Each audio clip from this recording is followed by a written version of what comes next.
Okay, guys, so we are live. So for those listening at home, welcome to the Dungeon Musings YouTube channel. My name is Kevin Madison, and I guess I'll be your quartermaster today because today, or bosun, I'll be your friendly bosun because today we are going to be, at the time of recording, we're kicking off a long weekend in Canada. We have a lot of players who are either on vacation or at cons or otherwise elsewhere. It's a long weekend at the time of recording in the US as well. So what we decided to do, rather than carry on with the regularly scheduled game, I pitched a couple of games to the guys of just kicking around some things we haven't played. And what the guys have landed on is now published by Chaosium, 7th Sea 2nd Edition. Now, those who aren't familiar with, or for those who aren't familiar with 7th Sea, 7th Sea is a swashbuckling fantasy game that originally was published by AEG. It was the second RPG. No, it's not the second RPG they published because they did publish Orc beforehand. But after Legend of the Five Rings became a huge deal, they published the 7th Sea game, also written by John Wick. And the game was something I absolutely loved. I enjoyed running the first edition enormously. I love the source books for it, love the setting. So the second edition, when it came out, I picked it up and we tried playing it about, gosh, I want to say like 7 years ago. When was this published? Originally 2016. So this is 8 years ago. 8 years ago, we tried playing it, and it wasn't clicking with us. I felt like at the time, there was only this book and then maybe one other book out. It felt undercooked and felt like it was missing some key components, so I set it aside and didn't go back. Fast forward, there's been a ton of other books that have been released for it, and then recently in print, we've seen 7th Sea Kitai come out. And one of the things that's very cool about Kitai is it is a companion RPG for 7th Sea because it's a complete game in and of itself, but it is set in a more Asian-inspired setting, and it's made a number of changes to the mechanics as well that are of interest to me. And I was talking to players before too, and I feel like I am a different DM than I was, 8 years ago. I feel like I've learned by running a lot more story type games. I've learned more, so I think I might be better equipped to run this, which is why I suggested it. And I will say that when suggested the options, or when I did suggest the options, the thing that both players went "ooh" at was the pitch for 7th Sea. So guys, let me first off, for those listening at home, introduce you to the stars of tonight's session. I'll go the order I've got you guys on the screen here, and I know you're not playing anybody tonight, or at least not. We're making characters, and then we'll play afterwards. But who are you? First up, we've got Dave, our resident armor smith. Hey everybody, I'm Dave, and I'm not sure who I'm going to play today, but we will learn that as we make some characters. And I have not played this game, but I am kind of a huge fan of like swashbucklery type characters, whether that is your standard duelist or maybe a duelist with a pistol or a musketeer. I don't know. It's all good. Yeah. All good. And then joining him is Jeffrey.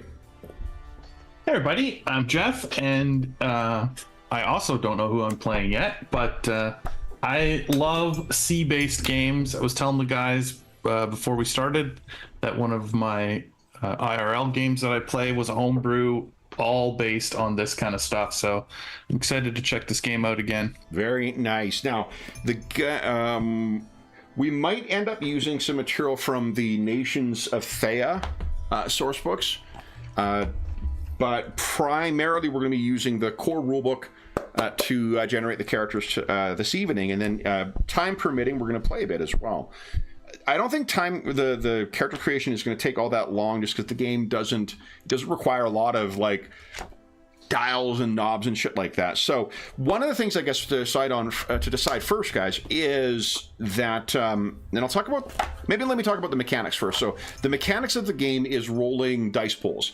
You're going to roll dice pools based on your your stat and one of your skills, and then there might be situational modifiers or modifiers you get from your edges, but you're going to roll them, and then what you're trying to do is you then look at the dice and you're matching up tens. You want to try and create as many matches of tens as you can. Those count as, I can't remember if they call them raises in this, or I think that's what they're called in the game. And then what you do is you, in the course of an action scene or a narrative scene, you are spending those raises to take actions. And what you're doing is you're telling us, one way that I saw this described recently was that this is a game that it is a storytelling game that uses RPG-like mechanics. It's not an RPG that you play. And I don't think that's necessarily 100% accurate, but it is a good way of understanding how you affect the rule, or how the rules will enable you to affect a fiction. So, and we're going to twist that to make it fit with our own sensibilities and how we run things. But that is, broadly speaking, the way that you do that. Your raises will be ways in when we go round per round with this, what you will find is that your characters there's a difference between an approach and an action. An approach is sort of how you're trying to approach this one round of actions, and then as you go through, for each individual action you take as you spend raises, then if you're changing up what you are doing with those raises, if you rolled, say, athletics and your brawn skill, I can't remember what the stats are called even in this game, but whatever that one is it brawn? Where's the character it's sheet? brawn. Is it? Holy shit. That's brawn, really finesse. That's resolve. a situation of a stop clock being right kind of thing. That's not because I remembered it correctly. If you're using brawn and say athletics, or is it called athletics? Yeah, athletics. Finesse. Again, stop clock, man. Oh, the skill. Okay, yeah, got it. What you would do then let's say you decide you want to fire a pistol. Well, that would use the shooting, or what is it? Weaponry? No, aim. The aim skill. So you'd have to spend an extra raise in order to change up kind of what you're doing. Every round, it also incentivizes you taking different approaches. We'll get more into that afterwards. The thing I just want you to bear in mind is the bigger the dice pool, the more likely you're going to have to take more significant actions. I also wanted to mention it because duelists are the ones who get to do the most significant stuff in fights. If you want to play a character, when we were talking before we started, Dave, you're like, well, I think I'll play against type. If you want to be interesting in combat, take a duelist school, because it's just one of those things that it gives you a default of 4 different actions you can take throughout the things that you spend a raise, and it has a much more significant impact, not only on the adversaries, on like the villains who are the main, adversaries you're facing, but also on the brute squads that you're going to face, which are going to be like the nameless kind of, nobodies that you face. So, and then in addition, whatever school you end up choosing as a duelist, that also will give you at least one other maneuver, and then sometimes some other situational stuff. So the, like for instance, if you are not a duelist, then, and you want to spend one raise in combat, we've described the situation, the opportunities you have, the consequences you might be facing from it. You can decide how you're spending your raises. If you decide I'm going to, hit the villain with my sword. If you don't have a duelist school, you're doing 1 point of damage. If you do have a duelist school, then at minimum you would be able to do things like slash, where you deal a number of wounds equal to your ranks in weaponry, as opposed to the one that you would do with spending a raise. Or you could do other crazy stuff like parrying, or riposting, or feinting, or lunging, or bashing, so there's just a lot more control over the ebb and flow, and a lot more significance of the impact if you're playing a duelist. And it is one of the complaints I have seen online about it. I haven't run the game enough to know whether this is true or not, but duelists are just miles better at that kind of fighting than anybody else. So if you do want to play a character who's doing that, you're not going to be halfway good, you know, if you don't have at least one of your careers in that duelist thing. So, the setting of 7th Sea, at the time of recording, it has expanded out to cover all of the world of Thea. But Thea is basically filled with a bunch of airsats or, you know, kind of cognates of real world places. We talked a little bit about before we started playing. Now, is Thea? Oh, Thea actually might be the continent, not the world, now that I think of it. But in any event, where we are playing is going to be in the Airsats Europe. And the Airsats Europe has Avalon, which is kind of a United Kingdom and Ireland setting. Vesem and Navinyar, which is the Scandinavian influence kind of country. Usura, which is kind of a Russian or, you know, Eastern European place. Sarmatian Commonwealth is kind of a what is it? Not Scandinavian, a Bohemian or like Czech or Yugoslav kind of place, closer to the Caucasus influenced. Vodas or Vodacia is Italy, the kind of Italy cognate. Castillo is Spain with a little bit of Portugal thrown in, and then Montaigne is France with a little bit of well, actually, it's really just France. Yeah. So those are the you don't places. need to mix it with anything. Yeah, and we've got a ton of other. There's a ton of other locations that they have in the game. We're going to focus our characters to be from here, just because I don't remember some of the other places well enough, and I haven't read some of the locations, including Kitai, yet. So, first thing to decide is where do you want your characters to come from? So, the options are the ones that we talked about before. Do either of, or do any of them particularly jump out at you?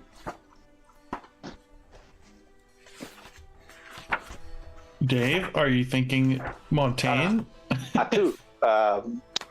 Bonjour. I think that it'd be very tempting to speak in that French accent. Monsieur Fortier, are you saying you wish to lean in?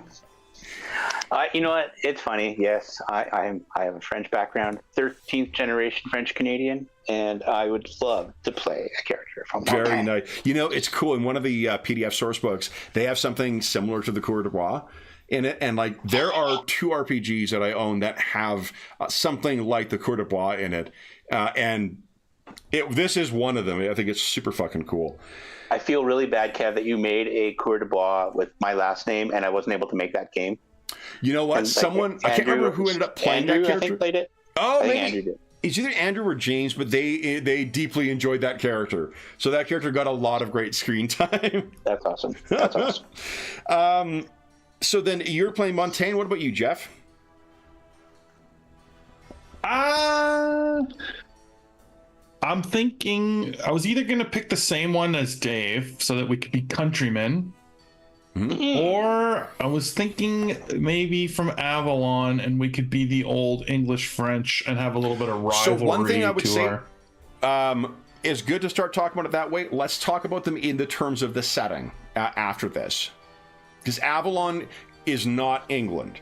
Okay, and Montaigne is not France. It's good to think of them as cognates, but you'll miss things or you will make assumptions about things that might be wrong.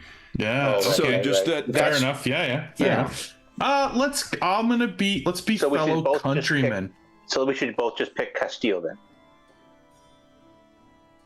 What you're saying? What's that? We should both just be from Castile then. No. You guys, I think like the multiplicity of nations is more interesting because you also get a chance to. There are nation-specific careers. Oh, cool. Right. Okay. Yeah, so you'll see more variety if you guys are from different places. Yeah. Okay. Then I'll be from Avalon. Okay.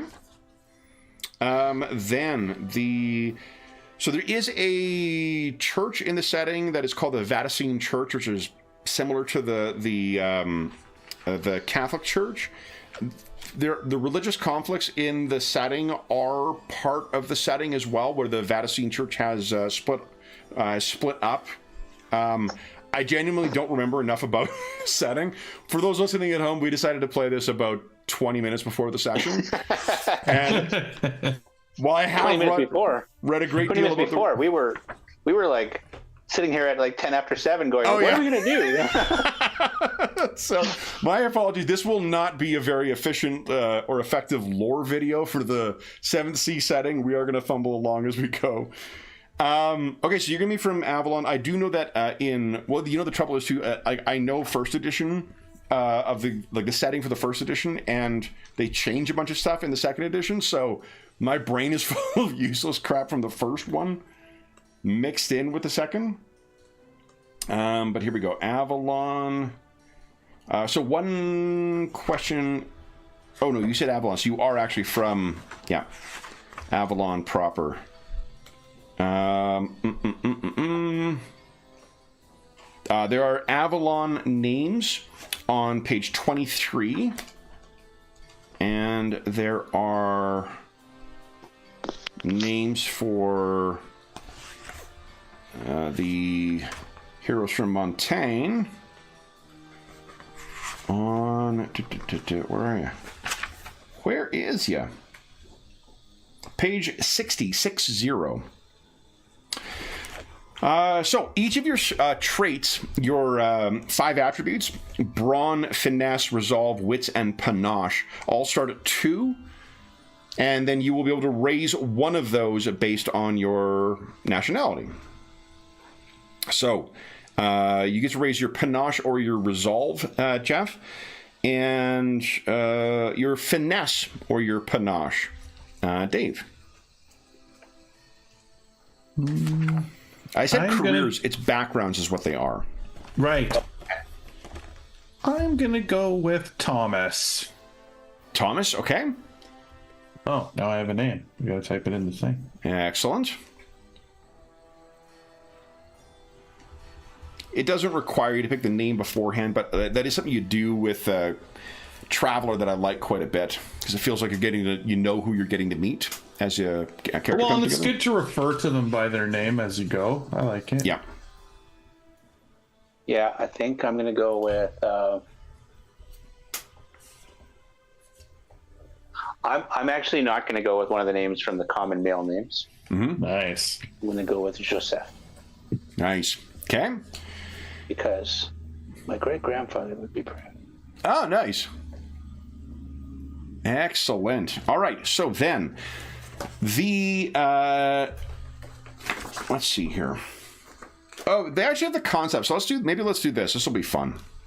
Is the game of 20 questions. John Wick games like the original Rokugan, the original Legend of the Five Rings, and the original 7th Sea enjoyed this 20 questions thing, and they've carried that forward in Five Rings for all the editions, and they carried it forward in this as well. So we know now what nation each of your heroes is from. Yeah. I'll alternate each of you starting these questions back and forth, but we'll start with you first, Dave. Dave, how would you physically describe your hero? Man or woman? How do they look? Top of the head down to the tip of their toes? I would say he's scruffy and not very well... I don't have to talk in that stupid line. He's not very well kept. So, like, a lot of people playing the Emperor's game like to dress up, and if he's had a bath, that's a bonus. But okay. And what about you, Jeff? Thomas is a very rotund fellow with a slightly balding head, but he's always got his fine hat on, so need not worry, and probably a well-kept large beard. Okay. And fairly nicely dressed usually. All right. So we are like different sides of the coin then. Totally. Jeffrey, does your character have recurring mannerisms? Like an accent, a nervous habit, or a peculiar expression of speech?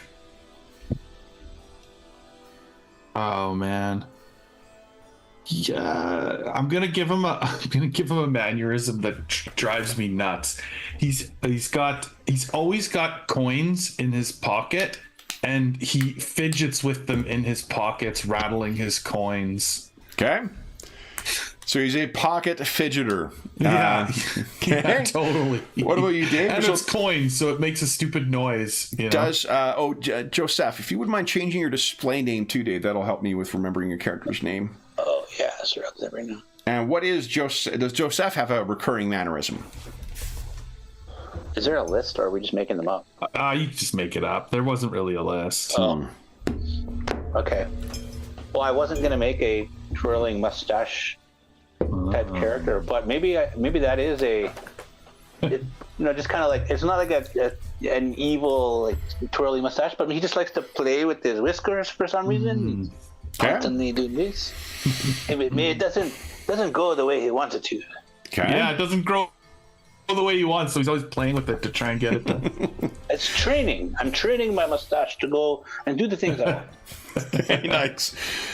Dave, what is Joseph's main motivation? What keeps him going when the ship is sunk and he's marooned on an island? Is it greed This looks or really love weird. or revenge? Maybe I should change. Maybe I shouldn't use his name. Because Joseph's my middle name, so now it's like my middle name brackets my first name on the screen. It's kind of weird. I almost went with my middle name for my character's name, Dave. That's hilarious. Oh, okay, I gotta change this because that's bugging me. Okay. It's too much. Oh, and I can't go with Pierre because that's a terrible politician. Damn it, Kev! Why? How can names be so difficult? Yeah. All right, here's some. Let me go through. Claude. Ambrose, Claude is my Blaze, uncle. Cedric, Danielle, Denis, Eugene, Felix, Henri. Henri, Oh, yeah. Henri. Henri. Like the rocket. Yep. Henri, the rocket Richard. So for Yes. Henri, what is Henri's main motivation? Greed, love, revenge. That's love. Of course, it's love. Sometimes Okay. it's the love of money. Sometimes it's the love of wine. Sometimes it's just love. Okay. What is Tomas's main motivation? He's not Thomas. Thomas. Thomas. Yeah. I think it is he wants to make a name for himself. He wants to be remembered through history. He wants to be someone that the world talks about and remembers. Are there places to write these in, Kev? Fame. Let's see here on the character sheet. You could just write them on a piece of paper. Or like, do we need to track this for some reason? No, you don't need to keep track of this whatsoever. This is just to get a sense of who you're going to build with the mechanics afterwards. Oh, okay. Yeah. There's So I'm like looking on the sheet. I'm like scrolling. I'm like, where's my no. motivation? If you go where do I put to the... bio and info, you could put the stuff in there if you want, Yeah. because you guys can edit each of your characters. So then, Jeffrey, what is Thomas's greatest strength and greatest weakness? Is he really good at one particular thing, like a master navigator, and can guide the ship through the blackest nights? Or is there something he's particularly terrible at, like animals don't like him, or he's nervous around ladies and blurts out less than intelligent comments? I think his greatest strength is his infectious laughter. He can, break apart a tense situation or make quick friends in a pub or on the lower decks of a ship with his humor and his laughter. Okay. And what about weakness? He is not very physically fit. Okay. All right. And what about Henri? What is Henri's greatest strength and his greatest weakness?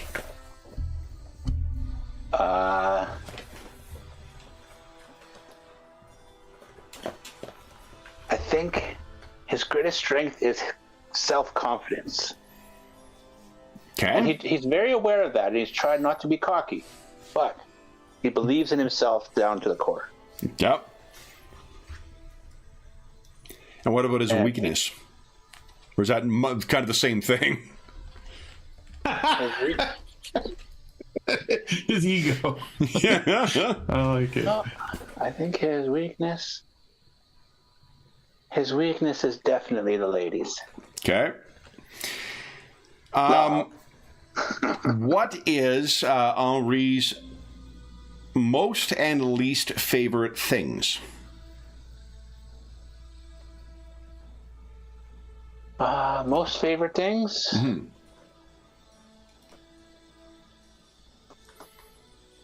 Like, is it a food, or is it a color, or is it a activity, is it a... Words. Language. Okay. So he's a bit of a Poetry. bibliophile. No, he's a poet. Okay. Use the language of love. He also thinks it helps him get the ladies, but it might not work. Okay. And what about least favorite things? Rude people. Okay. And what about Tomas? What is Tomas's most and least favorite things? I think his most favorite thing is a really good story, and especially if it's got a humorous twist or it's sort of a joke to it. Anything that he can sort of remember and recite to, enthrall a crowd. Okay. And I think Characters. it's what? Go ahead, sorry. No, what were you gonna say about the character? I'm just looking at this. It's way too much like me. I'm like, seriously. Except for this, other than the self-confidence thing, I'm like, what? Oh, ladies, Oh, you're creating rude yourself. people? Yeah, I'm creating myself in character and calling my on. Sorry. I love it. Well, to one degree or another, that's true of every character we make, right? Yeah. So, Yeah. Oh, Thomas's least favorite thing, work.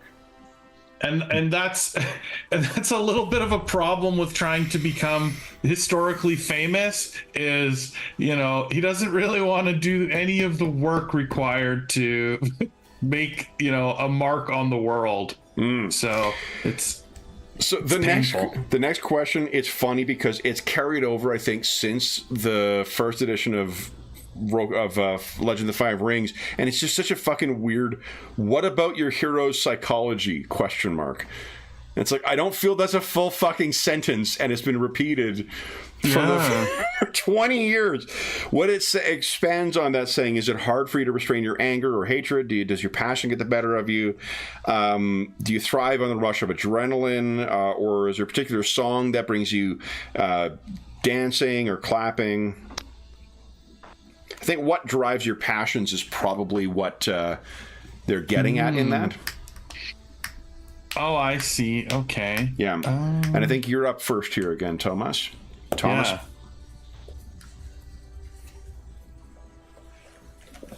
What drives their passion?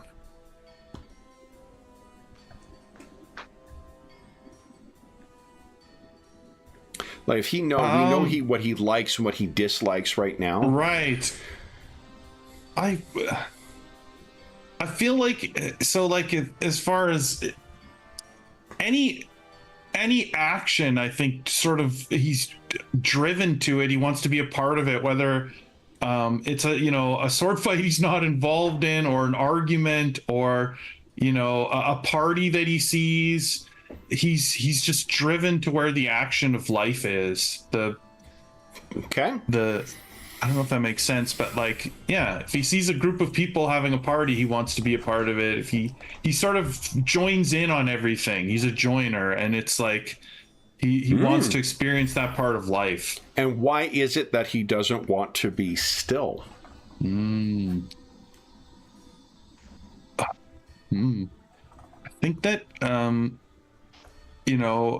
to be still is to be a rock, to be a tree, to not be a part of life. The point of life is to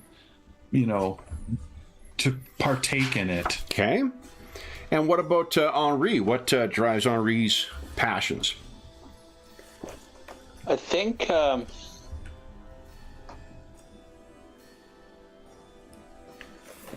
it's because his self-confidence is false. And so he's really constantly trying to prove himself to people, prove his worth, because the self-confidence that he displays is not true. It's not real. So a more accurate description of his greatest strength is the appearance of self-confidence. Yes. Okay. All right. What about what brings him joy then? Like, what is it that drives that part of his passions? Is it when someone sees him for the truth, or if he himself feels it's a fake front and other people are seeing the confidence in him, he may not actually take solace in that. But is there something that truly drives the positive part of his passions? I think just that internal satisfaction of doing a good deed. Okay. For Henri, what is Henri's single greatest fear?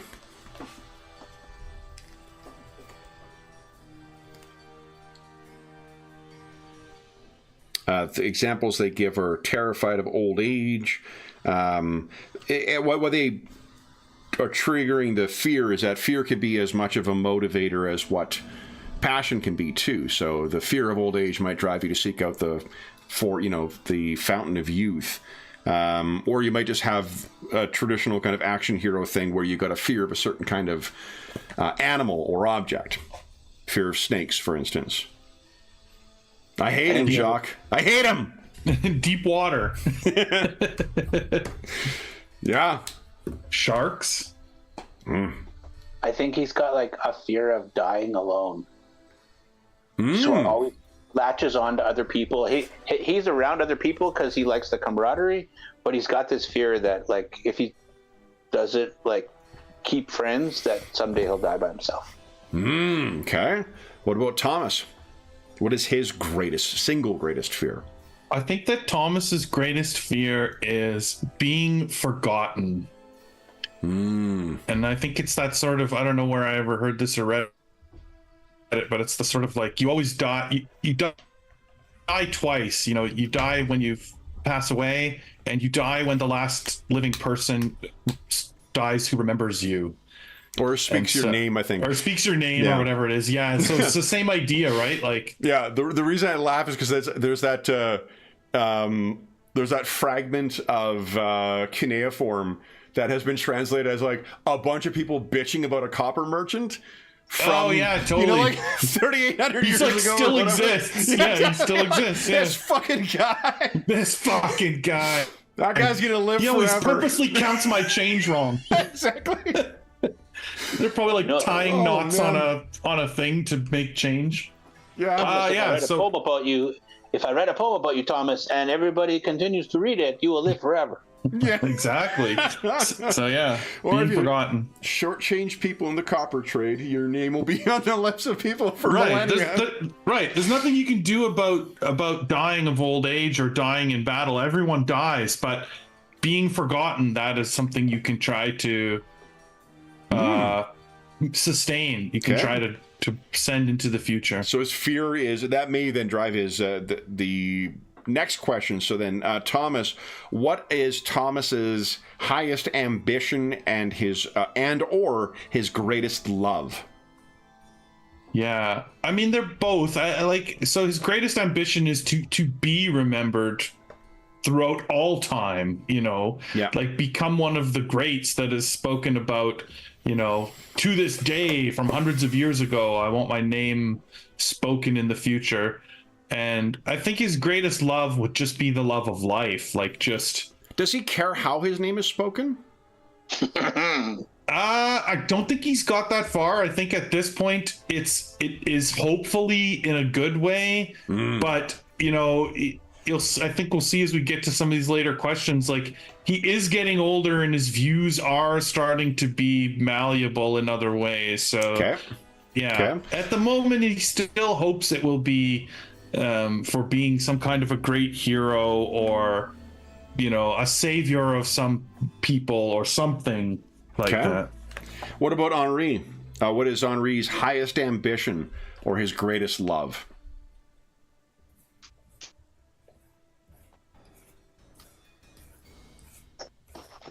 I don't know who she is yet.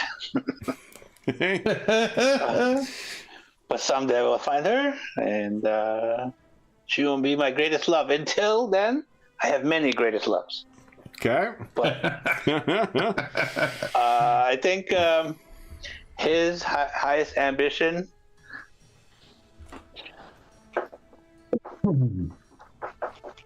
is it's not so much he wants to be famous, but there's a group of soldiers who are in the employ of the emperor, and he hopes to someday join the musketeers. Okay. So I think, no, I don't remember in this. One of the things you can do if you want to practice your français, I believe he's referred to as l'empereur throughout the book, to distinguish him as being the Emperor of Montaigne, as opposed to any of the other, rulers who styled themselves as that. And I'm trying to remember if the Musketeers were... They were disbanded in the first edition, but I don't think they are in this. When I was reading about Montaigne, it sounds like the Musketeers are maybe too few and underfunded, but l'Empereur still has them around. Okay. Then, let's see here. The next is Henri. What is your opinion of Montaigne? It's beautiful and a little dirty. There's far too many bandits. Okay. And the wine is exquisite. Okay. And Tomas, what is your opinion of Avalon? It's a great place, but it is only one of many, and all should be experienced to really live life and get the most out of it. Okay. The next does doesn't hate it, but it's just one of many. Okay. And Thomas, Jesus, Thomas. What does your hero have any prejudices? Is there a group of people that your hero immediately turns their nose up at? Perhaps they can't stand the smell of filthy peasants, or maybe a Vodacha fate witch killed your brother. I think that he has a prejudice against the meek. Not that he dislikes them or anything. He just feels that they are not truly living life, and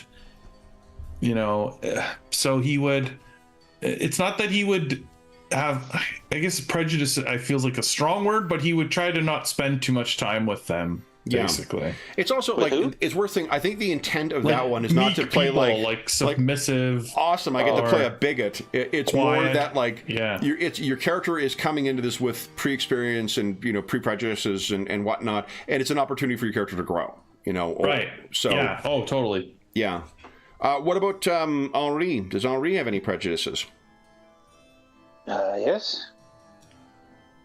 The people who play the game with l'Empereur. Like the noble scheming types. The courtiers who get all dressed up and fancy and never say what they truly mean and all that other crap. Love it. Nice. Next is for Henri. Where do your hero's loyalties lie?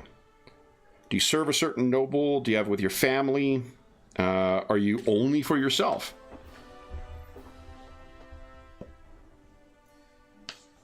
Where are your loyalties, Henri? I think he has a liege lord who has maybe loaned him out or has given him out or hired him out as so is he like his sponsor? Yeah, like he's working on behalf of his lord for wherever he ends up being, but it's short term. So that what you're describing is what his actual duties and responsibilities are. What I'm asking is where his loyalties lie. Who his loyalties are to. Yeah. That may be the circumstances of his employ, but that doesn't answer whether he's loyal to him or not. He is loyal to his friends. So his loyalty would be to whoever he deems his friends? Yes. Okay. And what about Tomas? Again, you might as well just accept it now. Yeah, I'm he's never Tomas. going to get He's it right. Tomas. Yeah, that's fine. That's what I'm going to call him. Maybe other parts of the world do call him that. Yeah. I think that he is loyal to his current crew. So that's like if it's his current ship or the people he's been partying with in this one village for a week, or his loyalties shift with sort of his current crew, I would put it. Like the people in his near orbit of his life, wherever he goes and whatever he's doing. Okay. So it's shifting. His loyalties are constantly shifting. Okay. He's easily swayed, I guess I would say. No. I mean, like a ship in the wind, right? So. Right. Oh, well, this captain who's really fun invites you to join his crew. Well, yes, let's go, that kind of thing. Okay. So then, Thomas, is your hero in love? Are they married or betrothed? No, I think that he, sort of bypassed this part of life in the thoughts of, all the stuff we've talked about, making a name for himself, whatnot, being remembered. And I think as he's growing older, he's kind of feeling that he missed he missed the boat on this, and, raising a family and making a mark on them is a way of sending your yourself into the future in a different way that he sort of didn't contemplate as a young man. And so Henri might put it that with all that time on all those ships, you still managed to somehow miss the boat. Yeah, exactly. Exactly. Indeed. Henri, are you in love? Are you married or betrothed? And again, those are not necessarily the same things. Not married or betrothed. Okay. Has he been married? Not supposed to ask. And in love. Is he in love, or is he in love with the idea of being in love? Oh, that was exactly what I was going to say. He is totally in love with the idea of being in love. Did you read my mind or through my headphones or something? All right. Then the next up is Henri. Can you tell us a bit about your hero's family? And also consider, it says, your family's social standing. Are they rich? Are they poor? I'm not sure there is really an in-between in Montaigne, although there is the three estates in its inspiration, so I don't know. What do you think? We're on the low end of the upper class. So, like, his family has some wealth, but not the kind of wealth that... So, like, petty nobility, kind of. He's petty nobility, and he thinks the nobility is petty. I love it. Okay. And for Thomas, tell us a bit about your family and where they fit on the socio-economic perspective. Also, I think, just so I can save myself comments, the three estates are not... The social classes is something different, but just so I can save the fucking French correction. Well, actually, it's all right. Yeah, I think that my family is poor, and they are sort of the meek and the mild-mannered, like my parents and a couple siblings, maybe a brother and a sister. Okay. But my father's brother, my uncle, he went off and sailed the world and lived a wonderful life. And he's sort of this hero that I chase after his lifestyle. And so once I was old enough, I, left the family home and left seeking adventures like my uncle had. Where is he still around? Or do you know? I haven't seen him in years, but that doesn't mean he's not around. Like, I haven't been at home. He comes to visit my parents every, 3 or 4 years roughly. Yeah. And I haven't been there for 15 years or something. So I have not run into him out in the world, but I hope he's still out there somewhere. Okay. Enjoying life. And I'm sorry, what social status? Poor. They're poor. Okay. Yeah. Thomas, how would your parents describe you? I think he's sort of that, that lazy, no good son. He never wanted to do the chores, and they weren't very impressed with me. I thought I was funny, a bit of a smart ass at the table when like everyone else is just sort of living their normal life, and I'm being telling jokes and being a shit and never wanting to help with the family income. And as soon as I was old enough, I took off. So I think I'm sort of the black sheep, so to speak, right now at this point. Okay. And as I said, I haven't been back for a long time. So. Okay. What about Henri? What would Henri's parents say about him? Well, it's funny because this is maybe where, our characters are very different.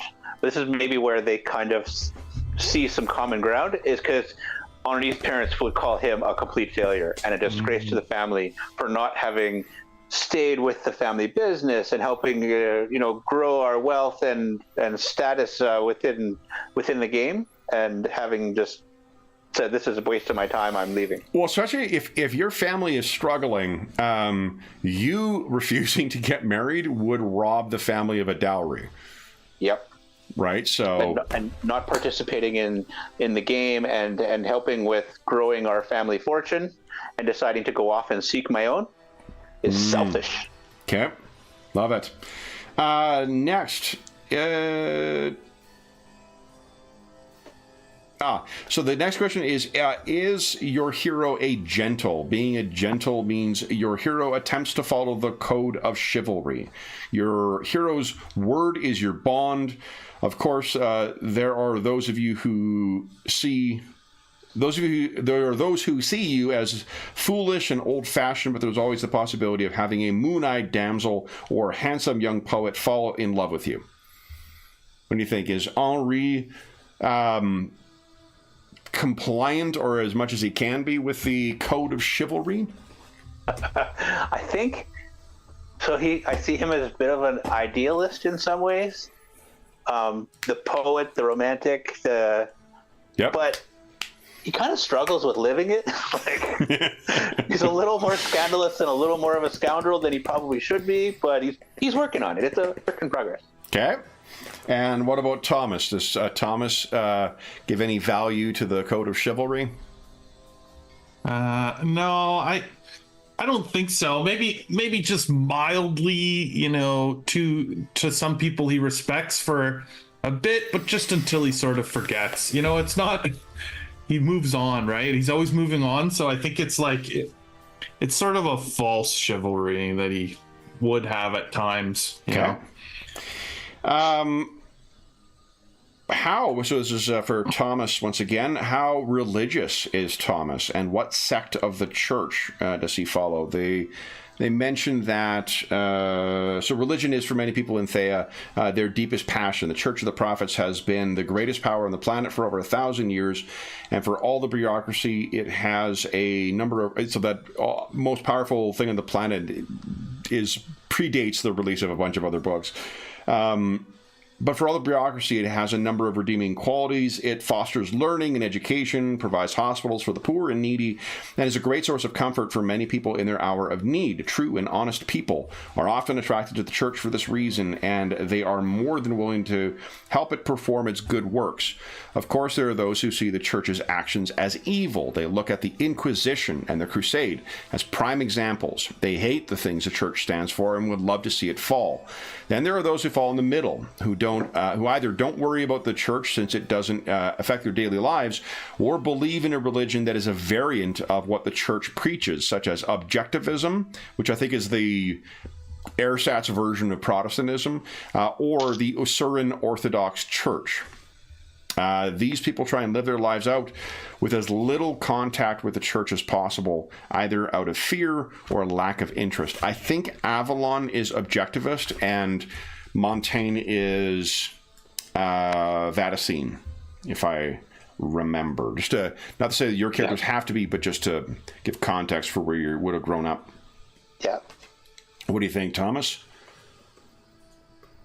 The way I've kind of described Thomas as like someone who's like kind of the direction the wind blows, maybe he's dabbled. He's been a dabbler, like either in times of trouble, like finding himself broke and hungover and on the streets of some city. He's got caught up in it for a week or two until he kind of got back up on his feet and then moved on. Or at times of celebration, like I don't know what their holidays would be, but maybe they have some more joyous holidays where there's festivals in the street or like joyous moments, and he's become swept up in that, but then sort of like they start going I'll tell you on page 24, it tells you about the religion of Avalon. So Avalon, it's actually not, it's the old version where there was the objectivists. In this one, they are the old ways, a resurgent of the old ways, thanks to Queen Elaine.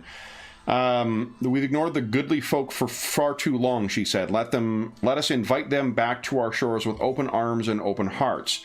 Their religious reforms, there are a number of Vadiscenes who have left Avalon. So it isn't that objectivism has come there. There's been a resurgence of a lot of traditional beliefs. But it sounds like it doesn't really matter. Maybe my parents were religious, so I know enough about it to fit in when I need to with it. And yeah, he, like I said, he sort of blows with the wind. When they're having a good time, he's interested. When they're doing their regular works, like helping people and, okay, now come to the soup kitchen and feed the poor. And, it's just like, oh man, this is just so much work. He just moves on, right? He won't do the work required to sort of stick with it. Okay. And what about Henri? Montaigne? So today, the nobility of Montaigne openly opposes the church, promoting banned books and secular movements. Financial support has completely halted, and the churches that remain are heavily taxed. A climate of sin prevails across the nation. With fewer and fewer Montaignes following the church, the number of clergy in the nation has dwindled as well. The peasants of Montaigne, with the exception of most servants, fear they are damned. They have noticed the shift in their nobility's religious views, even if those who are closest to the nobility remain ignorant or complicit in their excesses. The church has done all it can to keep the impoverished masses happy while petitioning the courts to alleviate the strain upon their lives. But many church officials turn a blind eye to the conditions of the peasantry, while L'Emperor's soldiers deliver coffers of gold as gifts from the people. There is presently no cardinal in Montaigne, and all the bishops are missing or in seclusion, leaving monsignors and priests alone with the responsibility of leading their misguided flocks. Between the rampant fear among the peasants and hedonistic excess of the Montaigne nobility, the role of the remaining Vadicene church is a difficult one indeed. So that would be the context in which which Henri grew up. Mm-hmm. What does he think of religion, and what is his place in his life? I think he's a non-practicing, like not religious outwardly, but he sees that it can do some good sometimes. So he's a little muddled. Yeah, I think it will be. He might like swear to God every once in a while, but it's more like swearing to himself. Yeah, and I think it's referred to as the Maker. The Maker. Yeah, in this setting. Let me double check here.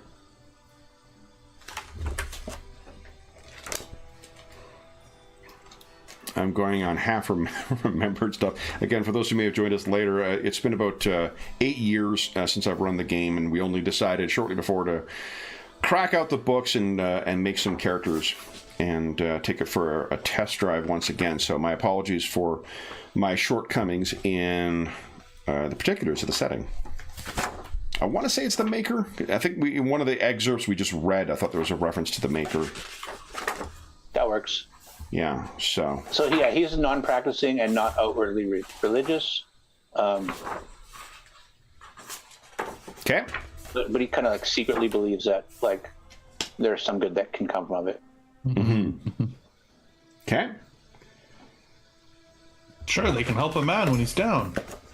Yes. Well, he doesn't want to work in them. Yeah. As long as they recognize that man is down. Yeah. Sometimes they don't see that man they don't look around. So, I have a feeling that while Thomas may not have worked in any soup kitchens, he has frequented one in his time. Oh yes, very good soup there. So next, Lots of people to tell your stories to. Henri. Is Henri a member of a guild, a gentles society, or a secret society? And given our collective ignorance of the setting right now, maybe we'll say no to that one for both heroes at this point. Is there a duelist guild? I think there is. There are not necessarily duelist guilds. There are duelist schools. For each of and the schools are different. One of the cool things about the setting, there are these like secret societies that play big roles in every one of the nations that you're in. So you not only have interesting things happening in the politics of the nation, there's also like cross-border kind of secret societies that are inspired by like the Rosicrucians or like the. So yes. Henri is a member of a secret society, and I can't tell you, or otherwise I'd have to. Yeah. Works for me. What about Thomas? I've joined and forgotten the secret handshake to more clubs and groups than I can remember. Okay. Then Thomas. So one of the things that's also I mentioned at the outset, this is a fantasy setting, and one of the reasons why it's a fantasy setting is because there's magic. Magic is and monsters and whatnot are a thing in the setting. Typically, the way that there are exceptions to this, including the kind of magic that you see in Avalon and the kind of magic that you see in the Sarmatian Commonwealth and the kind of magic you see in Ison. But the magic you see in Flodacia, in Castillo, which was eliminated actually by the church, the magic that you see in Montaigne, which is Porte, they all come from bargains that a bunch of, effectively, it's the Numan Empire, which is kind of like the Roman Empire. So the Roman, the kind of like, the ancient empire that used to spread across the many of the nations in Thea, there were senators who made bargains with demons to get power. And that's what sorcery stems from. Sorcery always has a cost to it, but it is also a lot more subtle than what you think of generally as like magic in some other fantasy settings. Oh, okay. Sorcery in general always comes at a cost, regardless of whether it is something that came from one of the bargainers or it's something that came from one of the settings. The Hexverken in Ison bargain with different creatures to learn their things, and to learn their knowledge of their work. Although that one is arguably the most like altruistic, because Ison is also full of monster hunters, and they use their Hexverken in order to fight those things. Avalon, you're making deals with the Shi in order to get your abilities, and the inhabitants or the sorcerers in the Sarmatian Commonwealth, they likewise make deals with spirits, which some view as they're actually like quite literally bargains, where like I will do X for you if you grant me Y power. So sorcery has a bit of a sinister reputation. The church has gone a long way to adding to that sinister reputation, but that doesn't mean that the people who are sorcerers are necessarily evil. So I can't remember whose turn it is. So I think I said Thomas. Thomas, what does your hero think of sorcery, and are you playing a sorcerer? Oh no, I'm not playing a sorcerer. There's no way I would commit to the cost of whatever it is. Too much work. But at the same time, it's kind of like a shiny thing that like attracts action. As I said, I'm like a moth to flame. So, the people who perform sorcery are either getting in trouble, causing crusades or adventures or explorations to be launched. And so I get swept up in some of the things around the it. church is to blame for the crusades. The sorcery the sorcerers are definitely to blame for a lot of other stuff. The churches, they own that fully. Right. Yeah. But I mean, I guess it's ice a and shiny cross. thing that I get sucked into sometimes. Okay. So know. you're curious of it, but you don't have strong, like, No, devils. I would never do it. I would never, commit to that. But... So let me tell you about Porte Magic then, Dave, because this is stuff that Henri may have been exposed to. Porte Magic uses blood to tear bleeding holes in reality and move. You can blood bond to objects and then call the objects by using Porte. You can open bleeding portals. And when I say bleeding, I mean fucking bleeding. Like pools of blood will form from where you are cutting into the flesh of reality. That is what Porte Magic is. That is likely what you would have been exposed to around there. And with the falling the prominence of the church, Porte Magic is certainly more prominent among and more prominently displayed among the nobility of Montaigne. So the two questions are: for one, are you playing a sorcerer? And two, what do you think of sorcery? No to sorcery, and that stuff is an abomination. And now that I know that, that's part of the reason why he also does not want anything to do with nobility. Those people are disgusting. Okay. And yeah. Okay. I love Porte. It's so cool. It sounds awesome, but not for this, awful. Yeah, but not for this character. Fuck like, no, oh, crap. no, absolutely not. That totally makes sense. All right, then last question, Dave. If you could give Henri advice, what would you give him?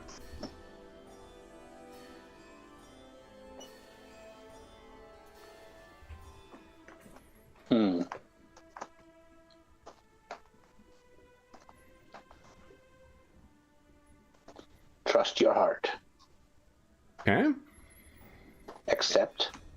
And Jeffrey, if you could give Thomas some advice, what advice would you give Thomas? Wow, it'd be a long talk. But basically, listen, fuck up. Yeah, pick a lane, and commit to something. You're not going to be able to live by your wits and your humor forever. Eventually, you'll just be a crazy, rambly old man that no one wants around. So, build something. Okay. Yeah. So then, that actually nicely at the end of our 20 questions brings us to our mid-session break. Why don't we take our mid-session break and then we'll come back and talk about the backgrounds that you guys will select for these heroes. This was awesome. I'm so glad. All right, that is for those listening at home. We'll be back in about 5 minutes.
That was really fun. Yeah, that was really fun. I like these characters already. Yes, same. It's funny because I was like, we got partway through and I started reading over the description, I'm like, sounds a lot like me. Like, what the heck's going on? I need to deviate a little bit. And then I was like, no, that's not. Let's stick with it. We'll make the swashbuckler Dave, even though I know there's a little bit of us that goes into all of our characters, but like this was like, holy crap. List. I'm like, I need to get away from the first thought that comes to mind because that's who I am. We got to do the exact same. It's very like almost identical 20 questions you ask when you go through 5 rings as well. So we should really do 5 rings and see what character comes out the end for you with that at some point. Okay, so then here's what I'm going to suggest: is for one, you're each going to pick 2 backgrounds. And they can come from either the basic backgrounds or from your nation's backgrounds. There is Objectivists there. The Puritans in Avalon. Huh. Yeah, I saw that was one of the... Yeah, was the Avalon choice for... Actually, give me a second here. I was going to see if there is... I'll just tell you what the background options are... Okay, they're all in both Montaigne and Avalon are in Nations of Thea Volume 1. So the Montaigne backgrounds are balayeur, which is a street sweeper by trade. You bring your own broom that spits metal and eats black powder. Épée Sanglanta. You learn the art of blade and blood, earning the title of Épée Sanglante, along with your peers' admiration and fear. My deepest apologies to any French speakers. That one I'm guessing you don't want because it has sorcery as one of the advantages. La Souris de Manche. Oh, right. It's only when there's an accent on the E that you pronounce it at the end of a word, right? Yeah. Fucking high school French is coming back to me. What page is this, Kev? This is page 204 of the Nations of Thea book. La Souris de Marche is you know the streets like the back of your hand. And La Voix de Sans Voix, Les Voix de Sans Voix. You speak for those who cannot speak for themselves, too weak or too afraid. You are the voice of the voiceless. And then finally, walkway escapee. You were once trapped in the walkway for an untold span, but you escaped. Not that you remember it.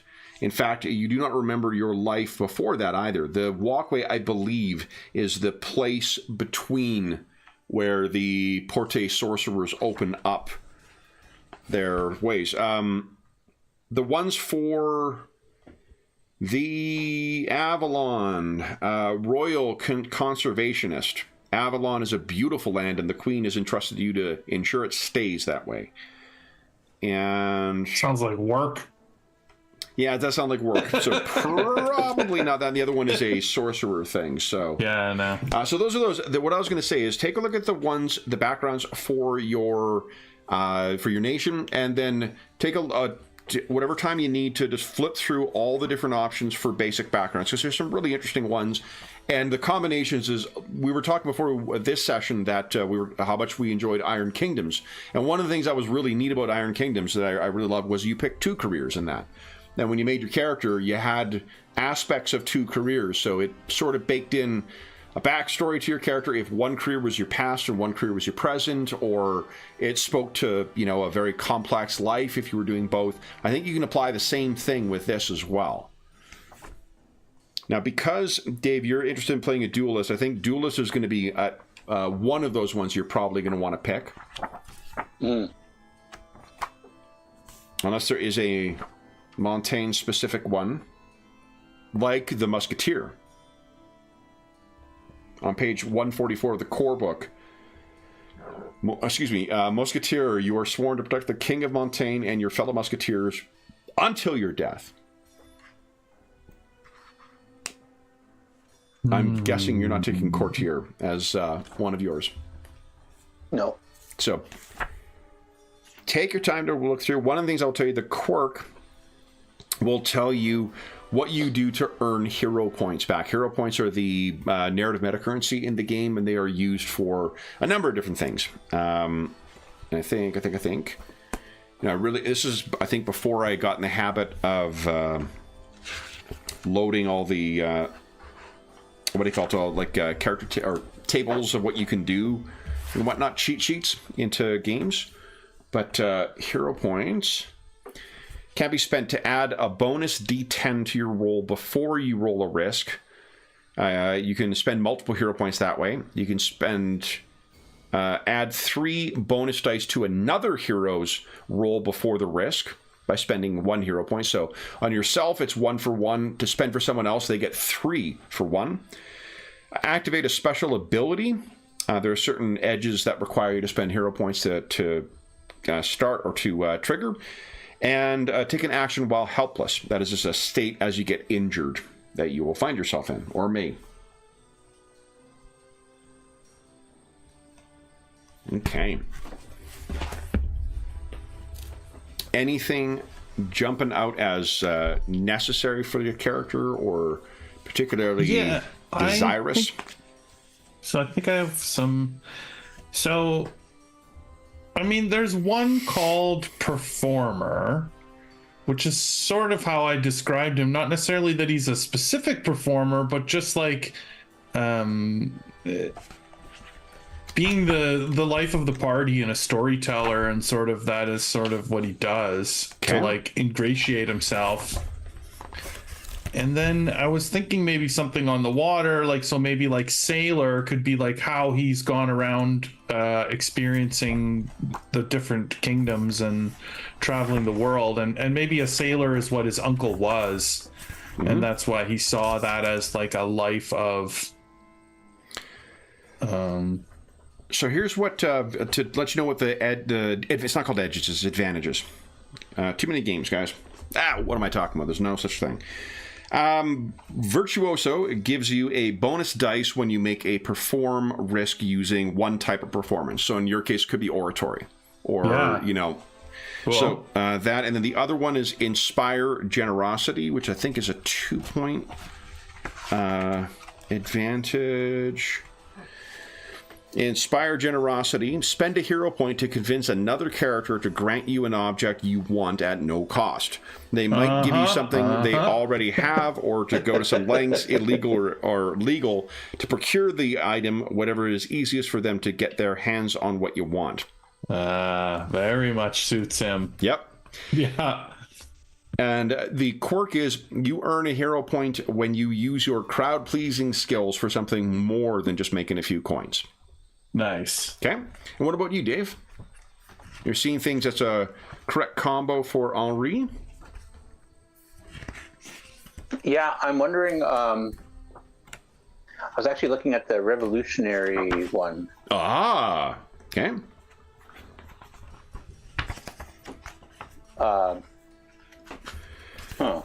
So Joie de Vivre. Let's see here. Joie de Vivre is the one. They've got the advantages organized by point cost. It would have been nice if they put in brackets on the professions what they cost, and I think they did start doing that, or they may have started doing that in the later things, because it requires me to fucking look it up. And each thing, I'm like, no, it's not in there. No, it's not in there. No, it's not in there. Joie de Vivre. Just before a confrontation with a villain occurs, spend a hero point and make some sort of pithy or clever comment about how when things look darkest, that's when souls shine brightest. Each hero that hears that speech counts all dice that roll equal to or under her skill on the next roll as 10s. And remember, the way that the mechanic works is you're trying to make 10s. Every pairing of 10s that you can make counts as one raise. Right, which gives you an action. Yeah, so that's what Joie de Vivre does. And then Slip Free would be a 2.1. So if you the skills of the background, you set them at 1. Correct. Each of the ones it gives you. Yep. Yeah. And if you get the same skill from each thing, then you add 2 to the skill. Okay. Okay. Perfect. Okay, and then so you're thinking revolutionary? Yeah, I think I'm going to go with revolutionary. Okay. Character sheet. Earn a hero point when you make a personal sacrifice for the sake of liberty. Uh-huh. And what about is the second one going to be a duelist then? I think so, yeah. Okay. So you get the Duelist Academy. Now, Montaigne has at least 2 different duelist schools. And I think they are later in the book here. Here we go. Duelist styles start on page 236. I'm trying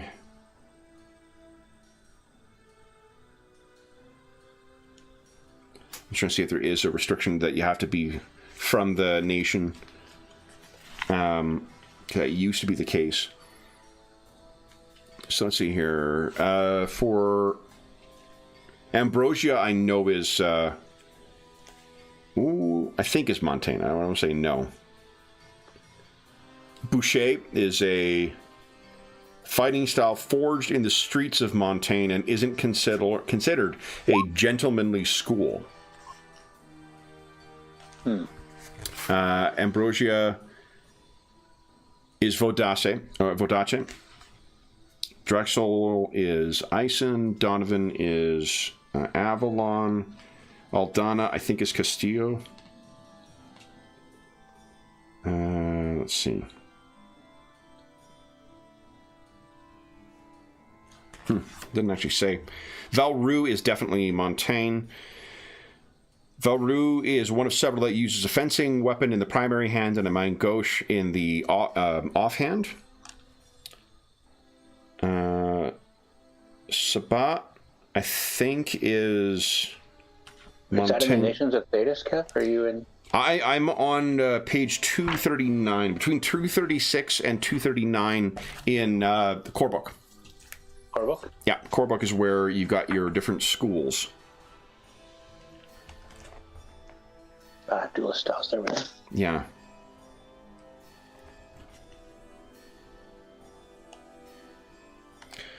So, like, Boucher is using a dagger, it sounds like, for Valrue.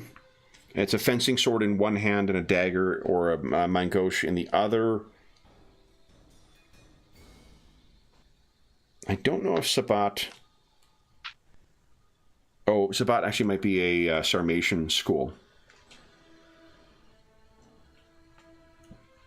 Let me see. Is it under the Duelist School Advantage? I wonder if it lists... lists which nation has which school, because I can't remember if you have to pick one from your... from your nation's school or not. There used to be like an extra advantage you'd buy to be able to be from a different academy. Oh, okay. So like you were traveling and you learned your dueling in another country. Exactly, and I don't know if they bothered to implement that. You choose a dueling style. If you purchase this advantage again, you gain an additional dueling style. So yeah, so you've it doesn't look like you're restricted to, to the ones from Montaigne. So feel free to pick whatever you like.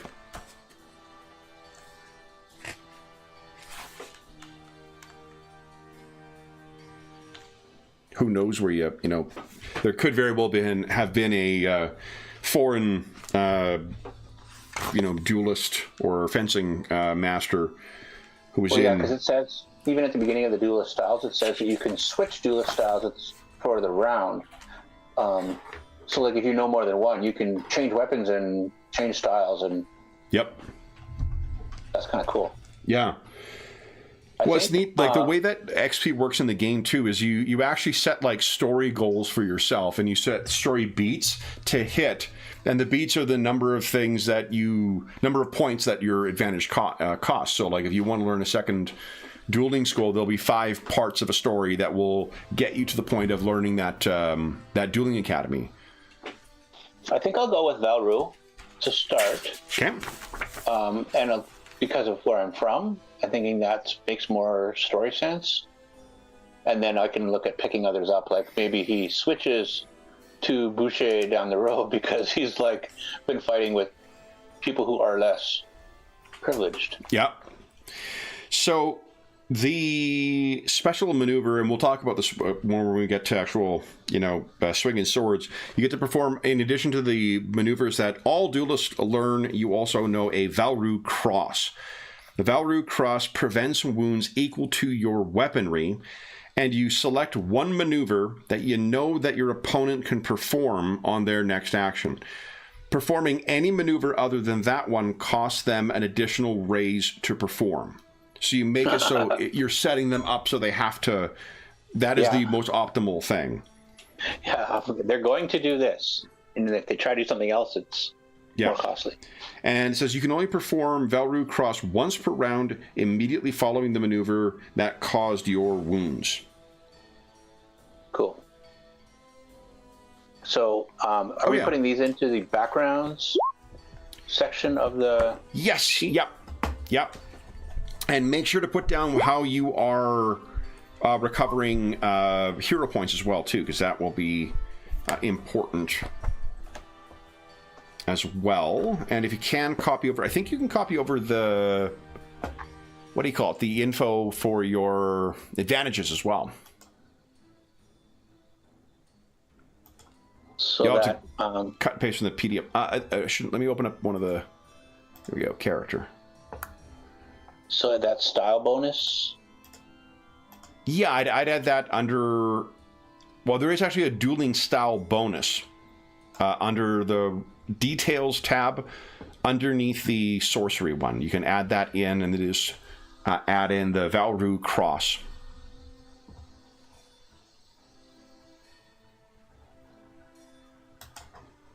So what backgrounds did you guys end up going with? Entertainer, Performer,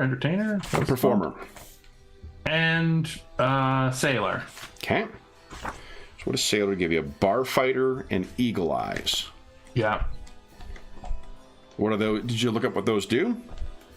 Yeah, bar fighter is I gain an additional dice when I'm brawling if I use an improvised weapon that would be like, in a bar fight kind of thing, like a stool or a piece of the broken bar, whatever. Okay. Pick something up, a bottle, then I get a bonus. And eagle eyes gives me, I can see really far, and especially if I use a spyglass. And I think if I take a risk that involves keen eyesight, I gain an additional dice. Okay. I think that's what it said. Excellent. So then, once you guys are finished with that,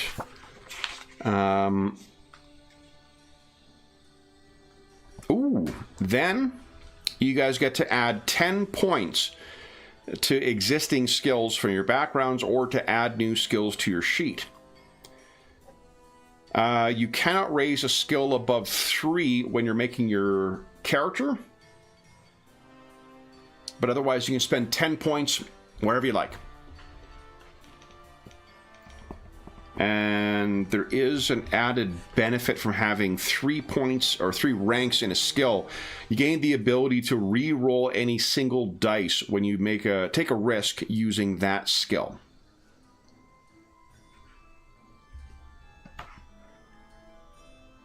So you guys can feel free to distribute another 10 points among your skills when you are ready.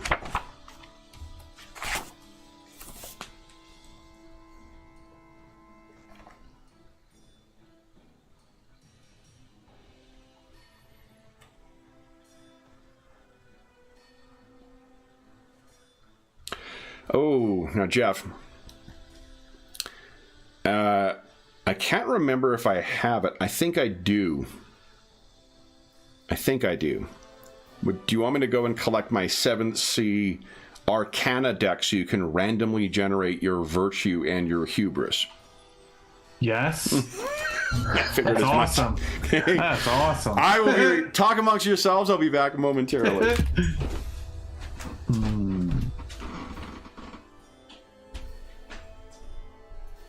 one last point to spend.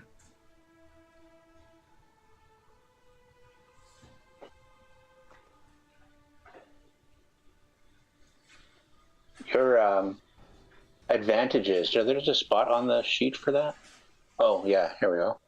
Yeah, it's on the left. You just put the name of it, and it just like says what you have.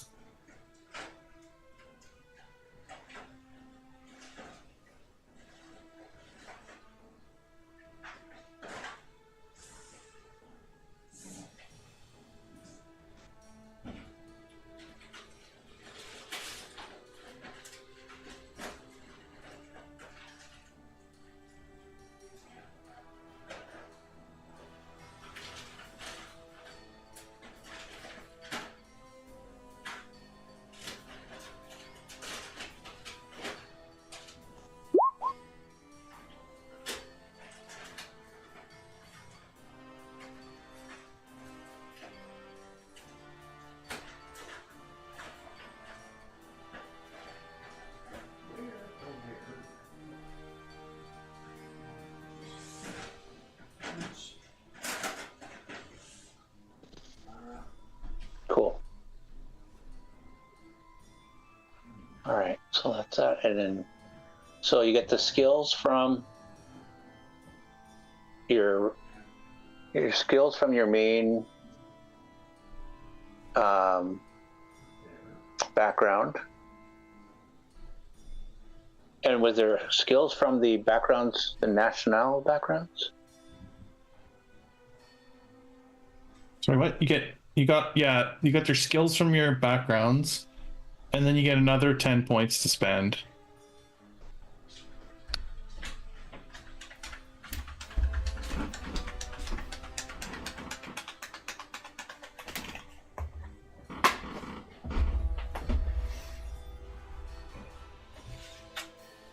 Duelist style. I don't know if there's any additional skills from the duelist style that I chose. Okay. I knew they were around here somewhere. When you pick the duelist style, you have to pick duelist first and you get your skill bonuses from duelist? Yes. Yeah. Oh, I didn't do that. I'll just add those in. Yeah, well, I mean, it doesn't really matter. Like you do get, like, you get 1 point in each of the skills that is listed on each of your two backgrounds. Right. And you get the advantages from each of them as well. Okay. So the advantage from picking duelist is Duelist Academy, which is your Correct. subset. Yeah. But then I also need to put in athletics, empathy, intimidate, which I haven't done. Yes, each of those, and then from both of your backgrounds as well. And if you happen to have two in it, then like you get 2 ranks. If there's the same skill in each, you get 2 ranks in your skill. Okay, yeah. Okay, and I am shuffling the sorte here. And then we get 5 more points for different advantages. 10. Do you? 10 points for skills and 5 points for advantages. That could very well be. Let's see. I'm just following the thing in order, and it's took me there next. Yeah, 5. Step is 4. Yes. Which makes sense because it kind of rounds your character out a little bit from. Absolutely. Yeah. Yeah. Yeah. So go ahead and select whatever advantages for 5 points. And then I think, yeah, under the main tab? They have the advantages are on the first one, the prime tab. Okay, sticky character sheets, frickin' roll 20. All right. So skills are done. Oh wait, there's 10 points more for skills, but they can't go over 3, correct? 10 points more for skills, yeah, and they can't go over 3. And then 5 points of advantages. And then your Arcana. Yeah. What are you taking? I think I'm gonna take a few 1-pointers. Okay. Just able drinker and Iron Stomach. Nice. Cast Iron Stomach. They just kind of make sense the way I've described him. You know, he can drink with them all, and he can eat anything, and obviously it still sticks to his bones, no matter what it is. And there's one that's just called Large, which I think kind of suits the character. He's large. He's a very big man. He's larger than life. And Yeah. And where do you find these, Jeff? On page 148. They're like the next thing. The next And then I'm going to probably take another 2.1 that is a hero point spend. Either Disarming Smile, which spend a hero point to keep another character from drawing a weapon, starting a fight, or resorting to violence. But that kind of like stops the fight, and I think he likes the fight. So Okay. maybe that one's not as good. But there's one called Fascinate. Spend a hero point to capture the attention of another character. That character pays attention only to you until the end of the scene, or until you cease speaking or paying attention, whichever comes first. So you sort of draw someone's attention to you, and you're like the most important thing in the room. So I think I like that one. Fascinate seems fun. I like these characters. The character turned out pretty generation, cool. Yeah, our last time, like the character creation, the setting, the concepts, those were all things we all just loved last time. It was I'm hoping that the tweaks to the gameplay and the experience we've had in the intervening years is going to help us with the mechanics, because that's where I think the things fell down a bit. I did actually snag from Rule 20 a set of optional rules on ships as well, because that was something that was a bit lacking beforehand, was the rules for the ships, in that there really wasn't any for combat or whatnot. So this is why you have the deck, because of the Arcana step. Correct. Yeah. Your fate. Yeah, and again, you need not go along with that. I'm happy to have you. I like it. I totally like that. All right. Because it could be antithesis to like who he is, and it makes it interesting to have sort of a fate that speaks different than your will. Okay, hold on. I may have. Wait, where did you put the text in for the? If you click on the lock, it opens up a dialog box below Oh. the. Copy and paste those in there. Yeah. Nice. Okay, so. So that's 1. 5. Oh, that's perfect. Okay, so I You need to don't have to actually look back for it. pull out a couple of. I forgot. It's the 20 major arcana that we use for this, not the rest. This is the second game we're playing this weekend that it has optional incorporation of effectively a tarot deck. Because the Game Master Guide for Cult has some fun ways of incorporating the very cool tarot deck they've got for that. So, is your theft skill for like lockpicking and stuff? Let's see here. I think I look at it here. Assess. So it's less. One thing with this game, it's less a matter of like having specific skills to do specific things, and more like. I'm going to use my theft. Yeah, it says theft is when something from someone's pocket, pick a lock, crack a safe, or something similar. So it's Right. not an all-inclusive list, but Yeah. Well, think of it as every action in the game that we take is going to be one of these skills, the one that closest fits it, and you're going to pick the trait to pair with it that fits how you're doing it. Yeah. well, I'm going to take got it then. Gain a hero point every time you crack a safe. It steals something. Ah! I like it. I got it.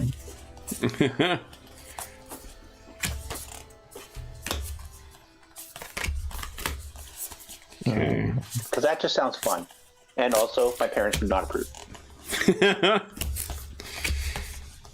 Okay, so I think I've got them all out. here. What else can I expect that mom and dad would not like? Oh, it's not gain a hero point, it's spend a hero point. Yeah. Oh, for, yeah, for spend. advantages, you spend. You Yeah, gain spend a from hero your point quirks. To Yeah. immediately pick a lock. Right. Yeah.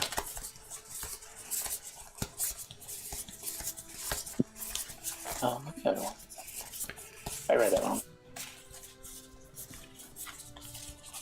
So my skills. Why is... I got 22.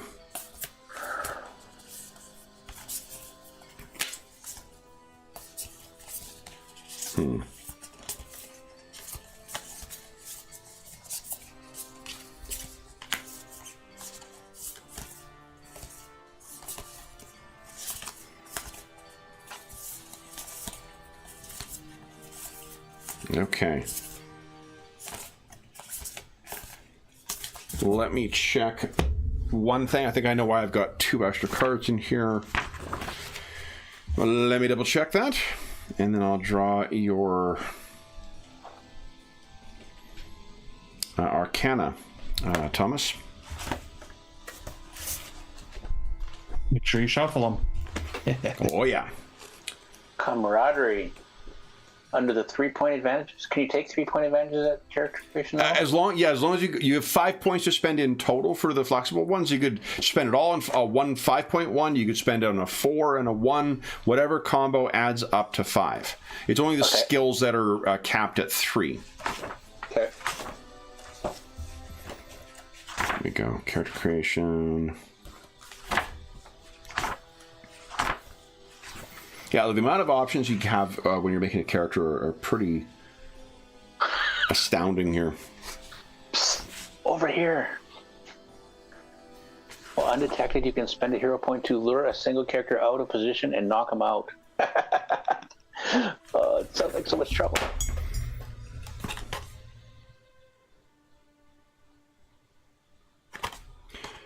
Maybe it's a... Hold on. So there are 22. There are 22 major arcana, but it says 20 in the rulebook. I wonder if that's a typo. 1, 2, 3,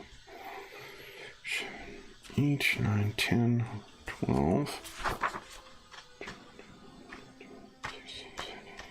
No, it's only 20 in there. So, if we draw one that doesn't have A thing in the book will just pick a different one. Yeah.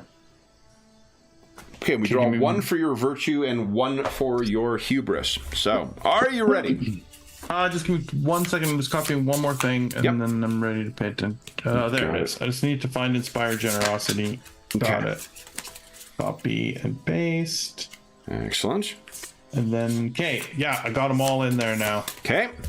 So, would you like to do your virtue or your hubris first? Because they don't need to come from the same arcana. Right. Let's start with my virtue. Okay. I'm going to start dealing cards. You tell me when to stop. Perfect. Stop. Your virtue. The hero. Oh. Oh, wait. Is that one of the ones that's not in? Oh, no, here it is. No, here it is. Courageous. Activate your virtue to add bonus dice to your risk equal to the fear rating of your target. Oh, nice. Okay, so where is... I think the arcana is on the second tab. Oh, there it is. Yeah, virtue is courageous. Courageous. Let me shuffle it up again and we'll see what your hubris is.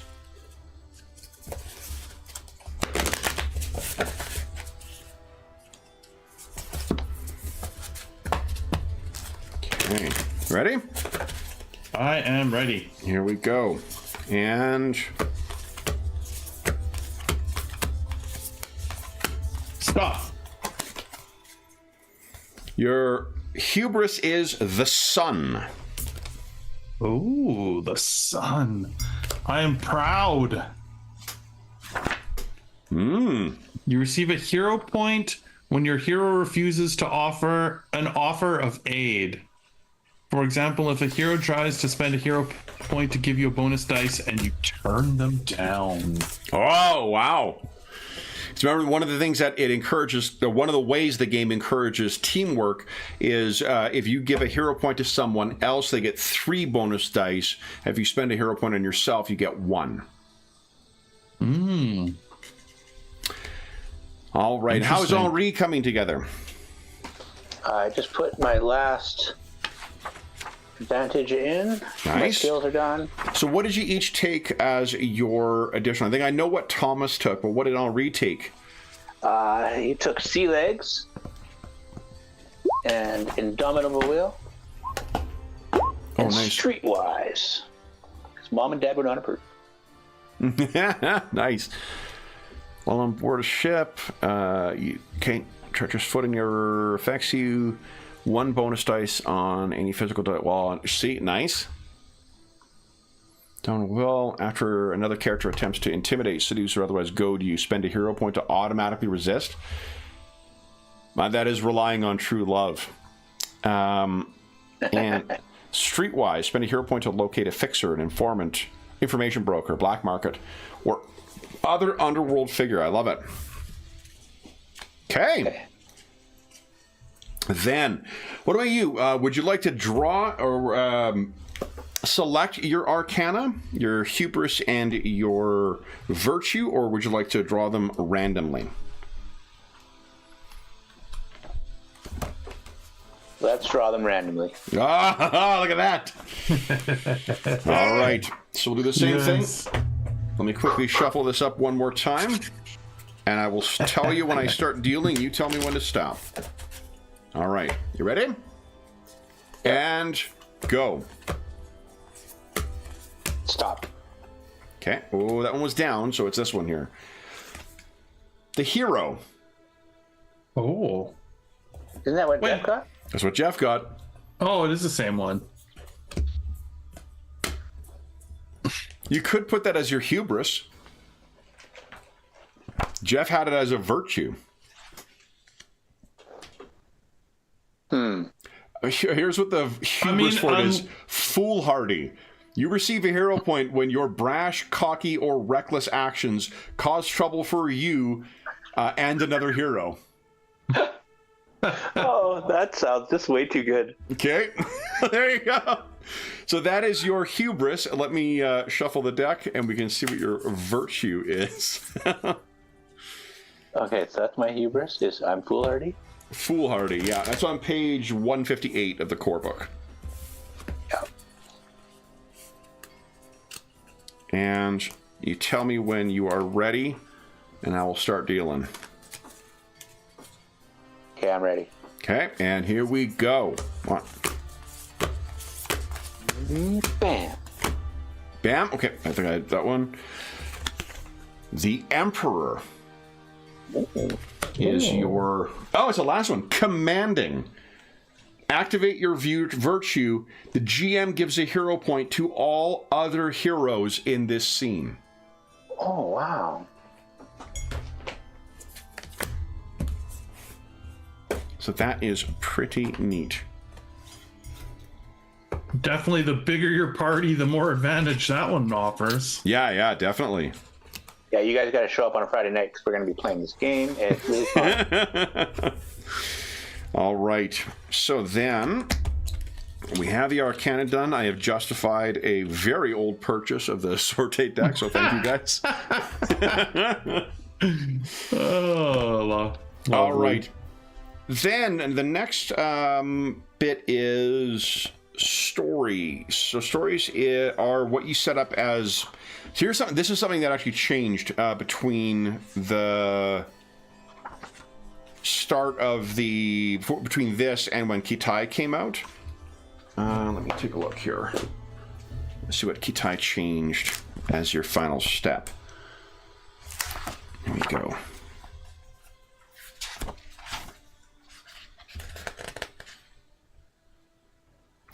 Even the 20 questions in Kitai are different.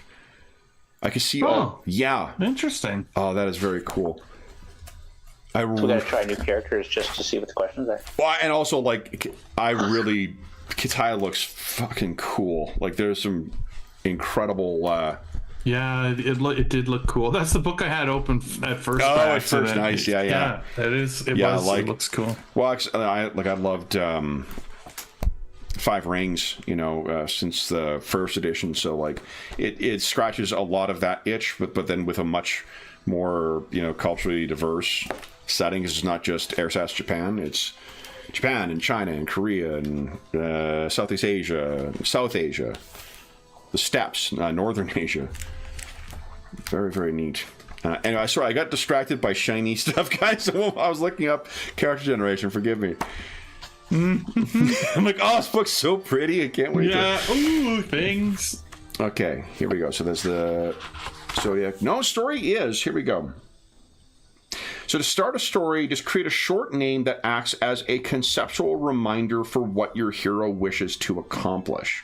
So before we do that, let's talk about, we can do that at the same time as we talk about when your characters came together. What if we found ourselves on the same crew, the same ship? I know it's kind of simple, but what if?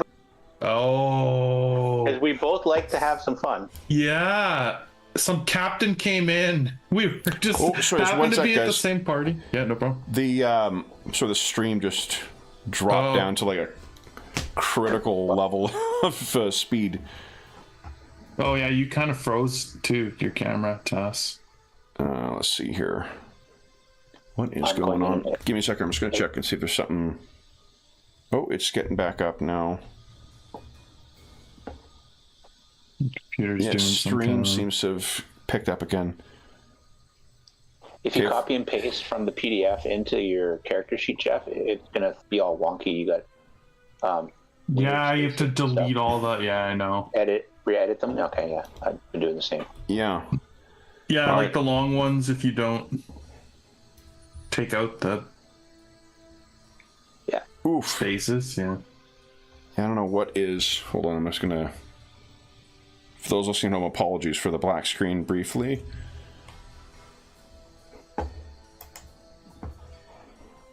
Okay. So let's see what is going on here. I thought I did this. Oh, maybe I might have missed the last one.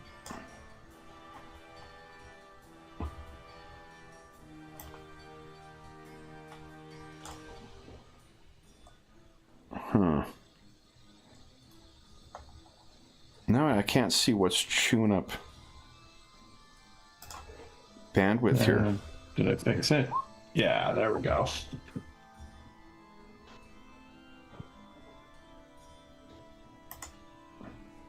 Oh, I know. It's fucking Windows is trying to... Yeah, I was gonna... Jesus. Guess that it was Windows doing some bullshit. Yep. Friday. It's back to normal now. Windows decided to try and push through an update. Yeah. Apologies for those listening at home for us to dip in there. But, all right, sorry. I didn't hear what you guys had said last. Apologies. We were saying maybe we were at the same... So we were talking about being shipmates on the same crew. And Dave suggested maybe we were at the same party. And, it's like the captain shows up or some ship captain and like... Hey, I need crew for tomorrow or 2 days from now or whatever it was, and we both sort of raised our hands, in our exuberance. Yeah, sounds like fun, and joined the same crew. Okay, that was our idea. So, well, do you have anything beyond just being on the same crew? Here's some story starter examples they have. Amnesia, Cursed, Hunting, Lost Love, Obligation, Rivalry, Romance, Vendetta. One of the ways where this game differs from some of the other ones we play is that you get to have a lot heavier hand on the story that we're actually going to play through. Then it's a less... So like... Yeah, like there's going to be stories. The way that the like advancement or XP or whatever you want to call it works in the game is typically there will be steps you take in your individual stories working towards certain goals to gain new skills, to gain new advantages or whatnot, and then there's also going to be group ones. And in theory, the way the campaign works is we alternate between the two. There'll be like a step in one of your stories, and then we'll continue on with or it'll be incorporated with the overall campaign.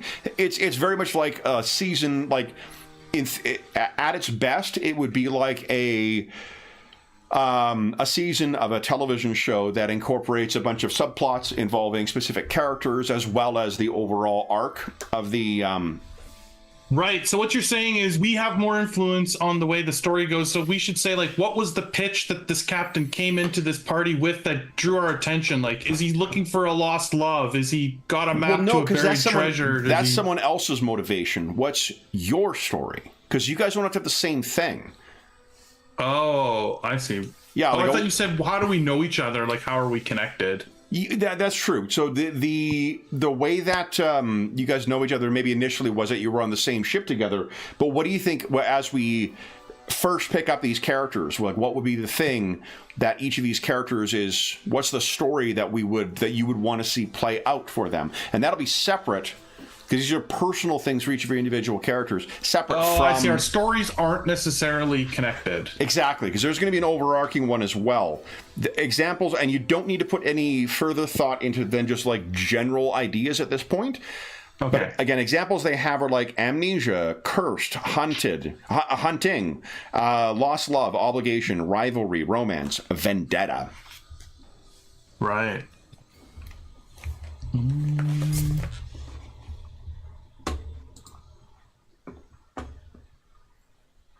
Okay, well, so a good story starting point, I think, for the way I've described this character is, the being at this party, being recruited to this ship, and joining this crew was the last story that happened before we're joining this character. And then this is sort of like, what's the new story? And the new story is he's looking for his next adventure. He's been with this crew too long. It's becoming work. It's like the fun has drawn out of this current situation. So it's like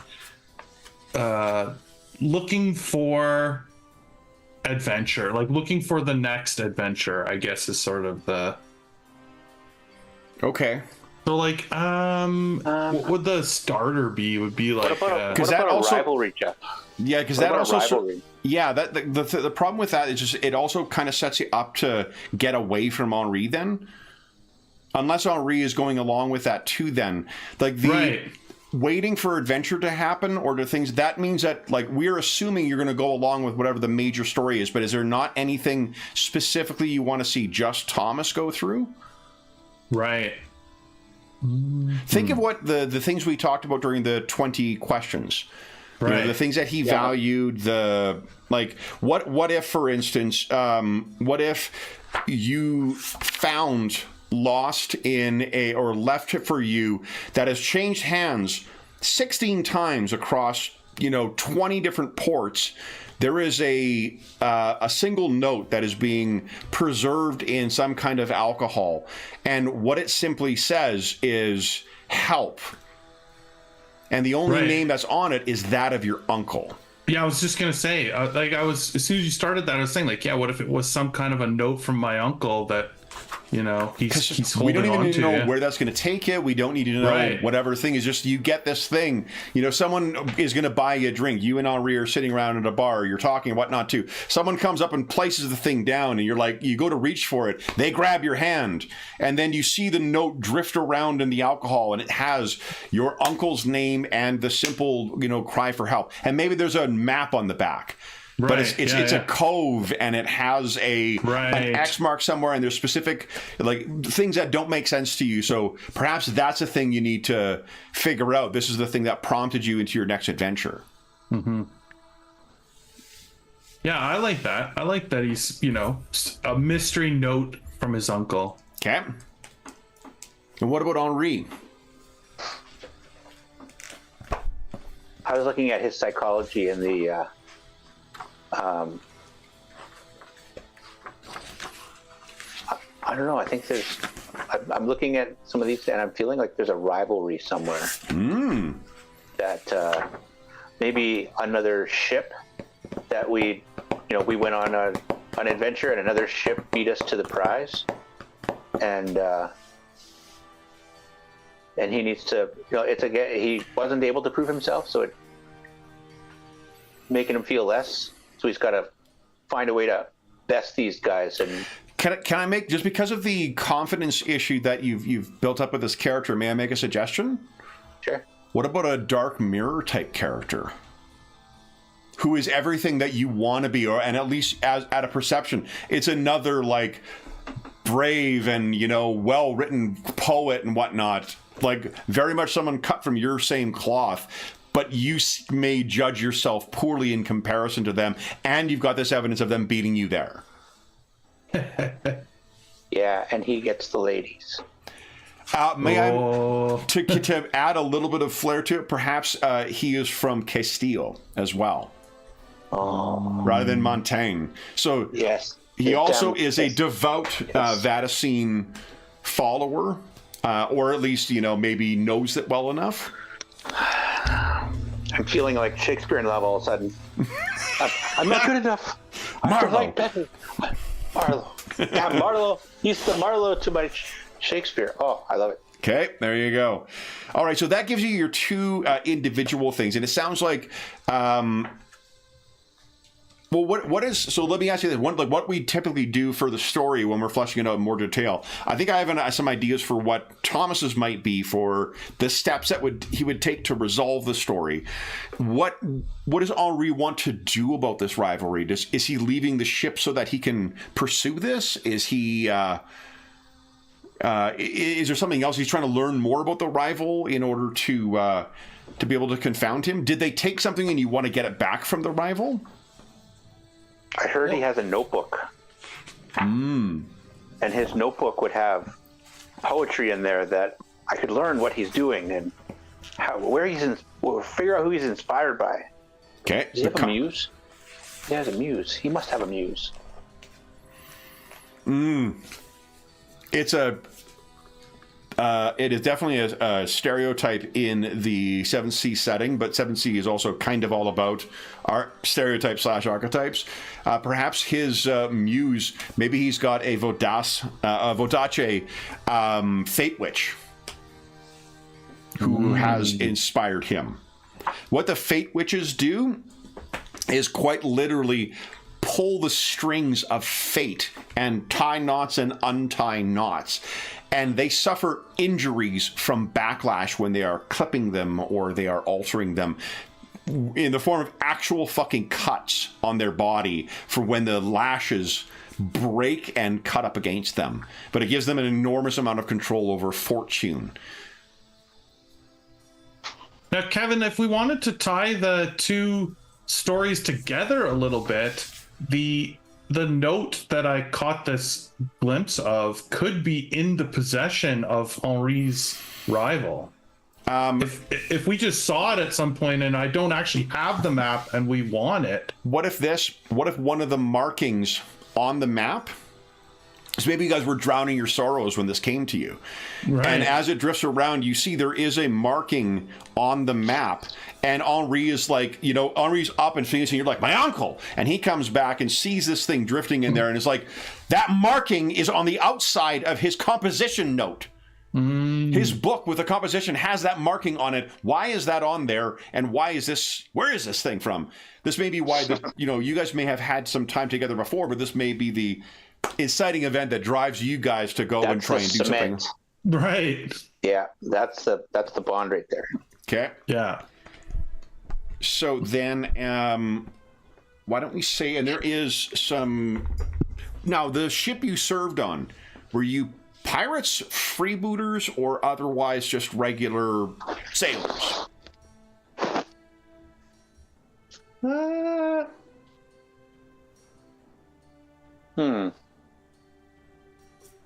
Trying to do good, bit of an idealist, but also a little scoundrel.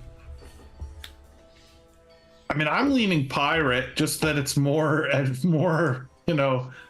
exciting. But what's the difference between a pirate and a freebooter? Well, the difference really is between pirate and a privateer. Privateer sails under a letter of marque, so they have it's sponsored terrorism basically from a I think nation. I'd be more on the privateer side, I think. Okay. Sure. I think, Jeff. Yeah. It's kind of the same thing, but we got, we're legit. Right. It's like being a rogue trader instead of a straight up pirate. When the pirates in the setting also, I think, lean pretty heavily into the kind of like the legend of like democracy and whatnot that go with the to make the pirates a little more varied and a little more palatable than just like a bunch of fucking murder hobos. Cutthroat murder. Yeah. Yeah. Murder hobos, but on the ocean. Right. Nobody likes those. Yeah, there's a bunch of stuff for pirate heroes too. Oh, this is, man, yeah, boy. Okay, so then, have you kept the? I guess here's the thing. The note is in the was in alcohol. The reason I wanted to check the pirate thing is because there are actual like pirate ports. Off the coast of like places to berth your ship or drinks.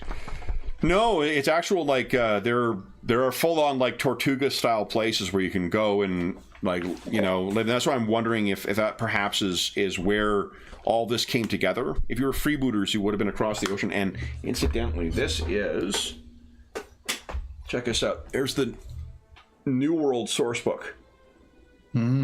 Oh, cool.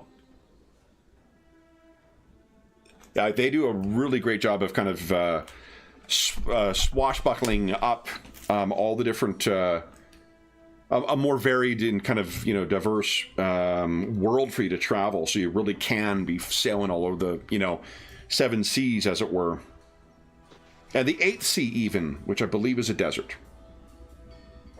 I was looking at it because I wanted to situate where you guys are. And it's just off the coast. So let's see. I'm not going to waste time trying to get the canonically right thing. We'll say it's in a pirate bar. So what do you... I guess first question is, are you taking this thing out of the alcohol that it is stored in? And it's sealed, I think. And... Oh, we don't have to steal it then.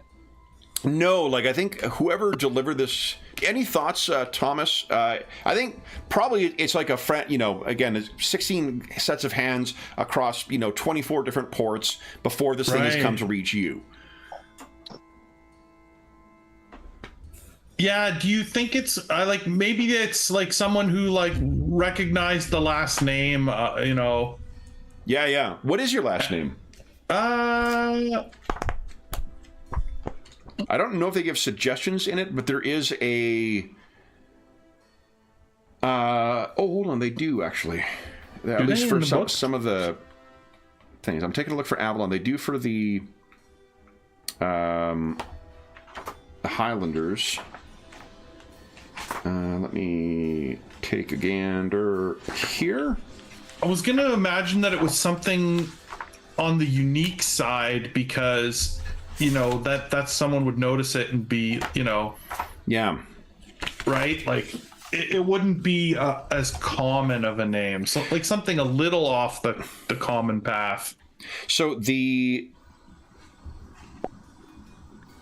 Oh, that was... Oh, maybe it's even a name that my uncle took on, that he, like, adapted our name. You know what I mean? Yeah. Like, so like our last name, my family name was Black and he changed it to like, Cinders. Yeah. Something interesting, right? And then I took the same name when I left my home on an adventure. Thomas Black. That sounds good. Yeah. Maybe it is just Black. Yeah.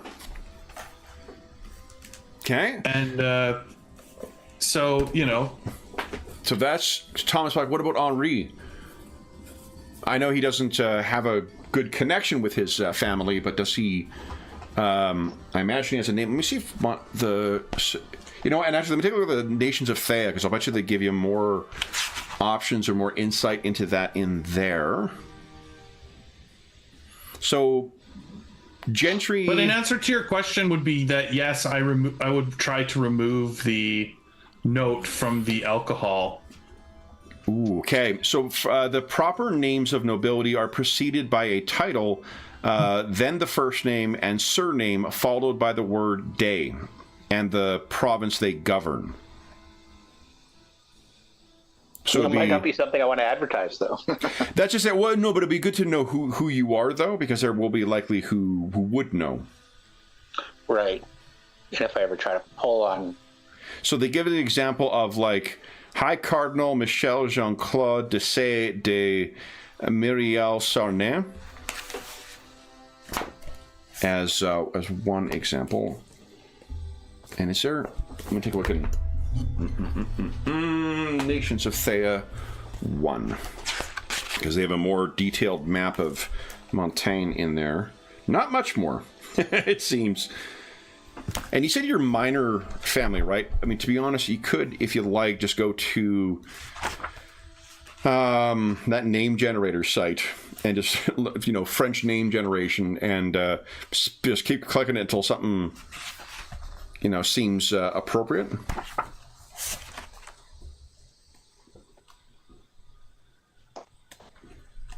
There's some great stuff in here. Important people in Montaigne. A nation at war. But look at the good times. I don't mean to advertise a trip to Montaigne for you there, Thomas, but it does seem like everyone's having a good time there. Yeah, I'd be willing to go. I'd say go back there. I've probably been in some ports there. Yeah, absolutely. Yeah. So what do we do this? Oh, one of the things that someone had suggested is a way to do, because there isn't in the game really like a way to just do task resolution to see if you know something or not. But one of the ways they suggest is rolling a d10 against your skill plus your stat. Oh, and then just like roll under to succeed. Just roll under it, if you really need to do that. Because I'm curious if you may recognize something. Let me see here. On the Game Master's screen, in this skill-based RPG, there is no list of skills. Failing grade. All right, then. Let's open up the old book here. And let's see what you've got for your... So the skills would be wits and scholarship. What is your wits plus scholarship, Thomas? Well, my scholarship is a 0, but my wits are 3. 3. Give us a d10 roll. Let's see if you can roll under. Yeah, for 3. those listening, this is not a rules as written thing. This is just something I saw. But I was gonna, if online. this is about taking the note out, I was gonna change because what he was really trying to do is sample the alcohol that it's in, because he thought it might have a clue as to where his uncle, who took him or where he is. And so he wouldn't necessarily have to remove the note to do that. At first I was thinking he would take it out to drink the alcohol, but he wouldn't actually have to empty the bottle. Yeah, so I think, tell us what does he do when he kind of yops this thing open, and does he pour a bit out, or does he just like right from the bottle? Yeah, he carefully, right from the bottle. He's not scared of. Okay. He's known to have a fairly iron gut. Yeah. So let's do... This note can't hurt a man. It's just paper and ink.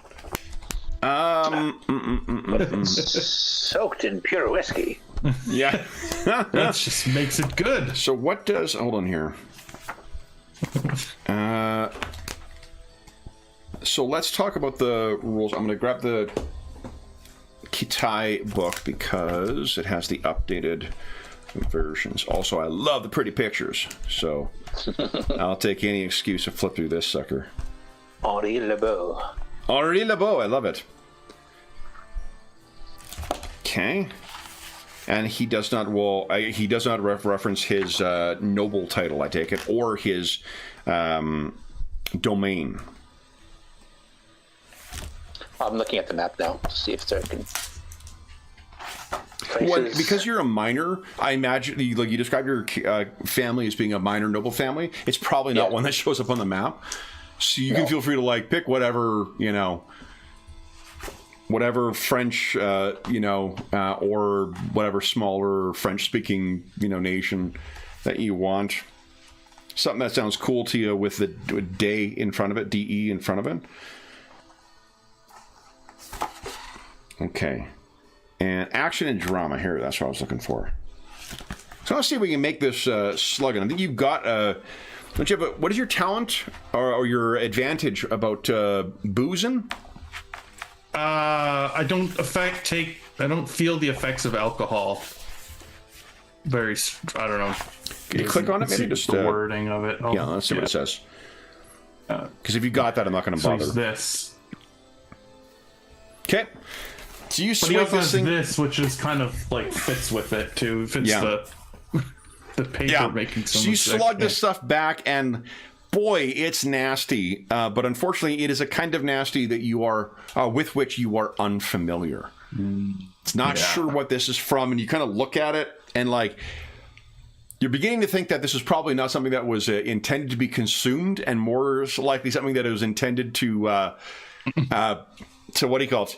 And I think one of the people at your table is whoa, they see you drinking, and they sort of drunkenly lurch forward like they're going to pour their drink next.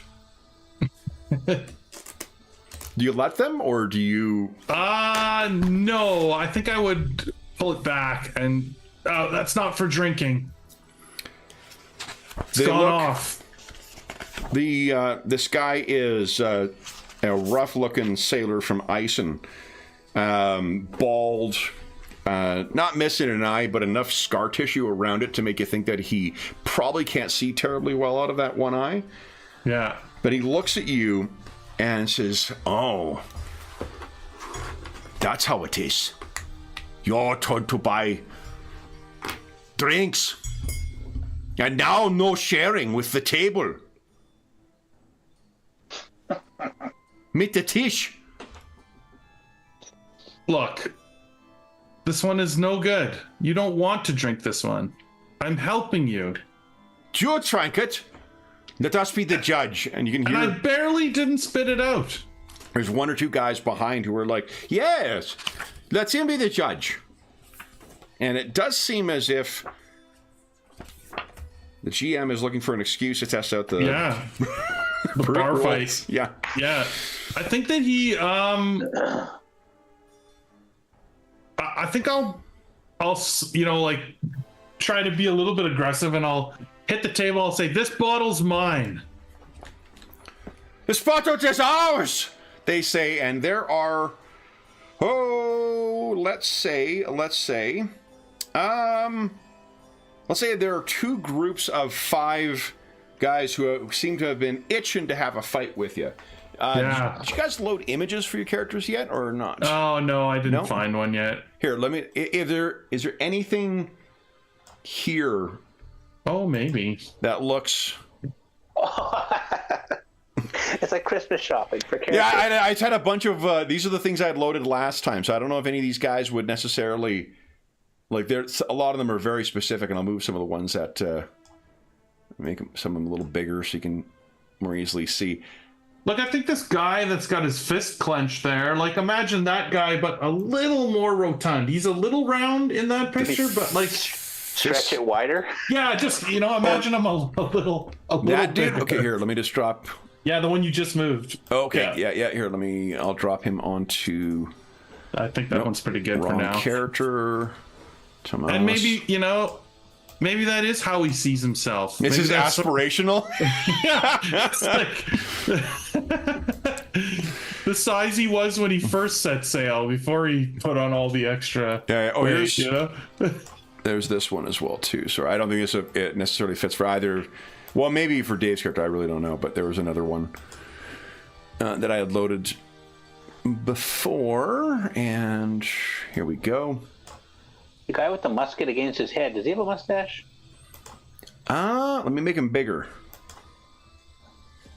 There you go, Tomas. We got a token for you now. Let's make him bigger and see. I don't he does actually. Oh, he does. Yeah, he does. And he's got a skull on his strap. Multiple muskets. Huh. You dig it? I'm a duel. Yeah. He's not much of a duelist, though. He doesn't have a sword. He does not. He does have a lot of. He's got a ton of pistols. I mean, if you think the image looks cool, but just he's got to, we can use our imagination for tonight at least.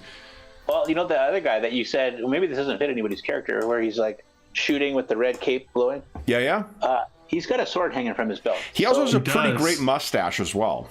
He does have a pretty fantastic, well-defined mustache. Yeah. And a little bit of a goatee, which makes him look very French. There you go. Go with that one. Okay, let me slap that sucker in for you. It's also not two white backgrounds with brown and blue characters. Are you kidding me? Oh my goodness. Fair enough. So apparently when you drag and drop... Oh, hold on. Can I bring this into here? No, I can't. Shit. When you drag and drop, it resets you to the top of the thing. Okay, give me two. It'll be a minute or so. I'm just going to scroll all the way down and grab them again. Yeah, that's great. That's great. I'm glad that fits your image for him. So yeah, that works. All right. I think I can grab a troublemaker from here for your thing. I also kind of like his ruffled shirt. It was very fine that way. You are a noble born, so. Well, I think we should keep this campaign in our back pocket, and if it just ends up being the three of us again one night, we should. Shall we head over to play some pirates? Let's. Sure. I don't want to be overly cautious, but let's just see how the actual rules work this time. Yeah, fair enough. Yeah. It's that it was. Well, I mean, we're only gonna have like a little short time to test them, so. Yeah. That should be enough. I think it'll be enough to give a sense of. Well, I'm not sure. I'm not going to say that's determinative of it. It's just I did go in with a lot of enthusiasm the last time we played this, and it started at a similar place to where we are now. Very much so. I was so excited to run this, and then this is character gen 9 out of 10. The rest of the game. Yeah, and we don't know yet. It is 8 years later, and they did make a concerted effort to add a lot of other stuff into the game since then, like rules for hazards, for like storms and shit like that. So for larger like ship-sized monsters and stuff. New rules for the brute squads. So they definitely have made the changes. Enough that I was really keen to see it back at the table once again, just because it's. It seems like they really tried to respond to some of the criticisms of the first thing. It does seem like a lot of people online house rule the shit out of this game.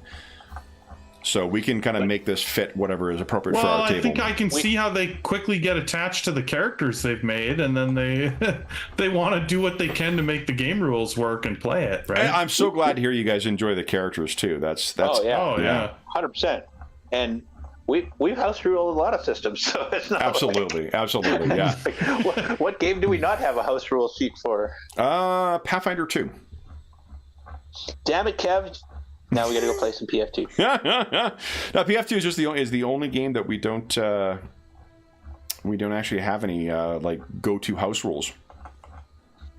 That second edition house rule sheet was fantastic, though, I got to tell you. Yeah, it was really and definitely. It just kept evolving. It's like, made the here's game what we 8. want. Yeah, and I think there's also so much interesting stuff in the setting for this particular setting. So I'm saying yes in just a cautionary yes of like it may need some time to dial and twist things. That's awesome that you guys are enjoying the characters that much. I mean, that was the only reason I suggested it, is that we might want to actually take them for a little bit of a spin. Yeah.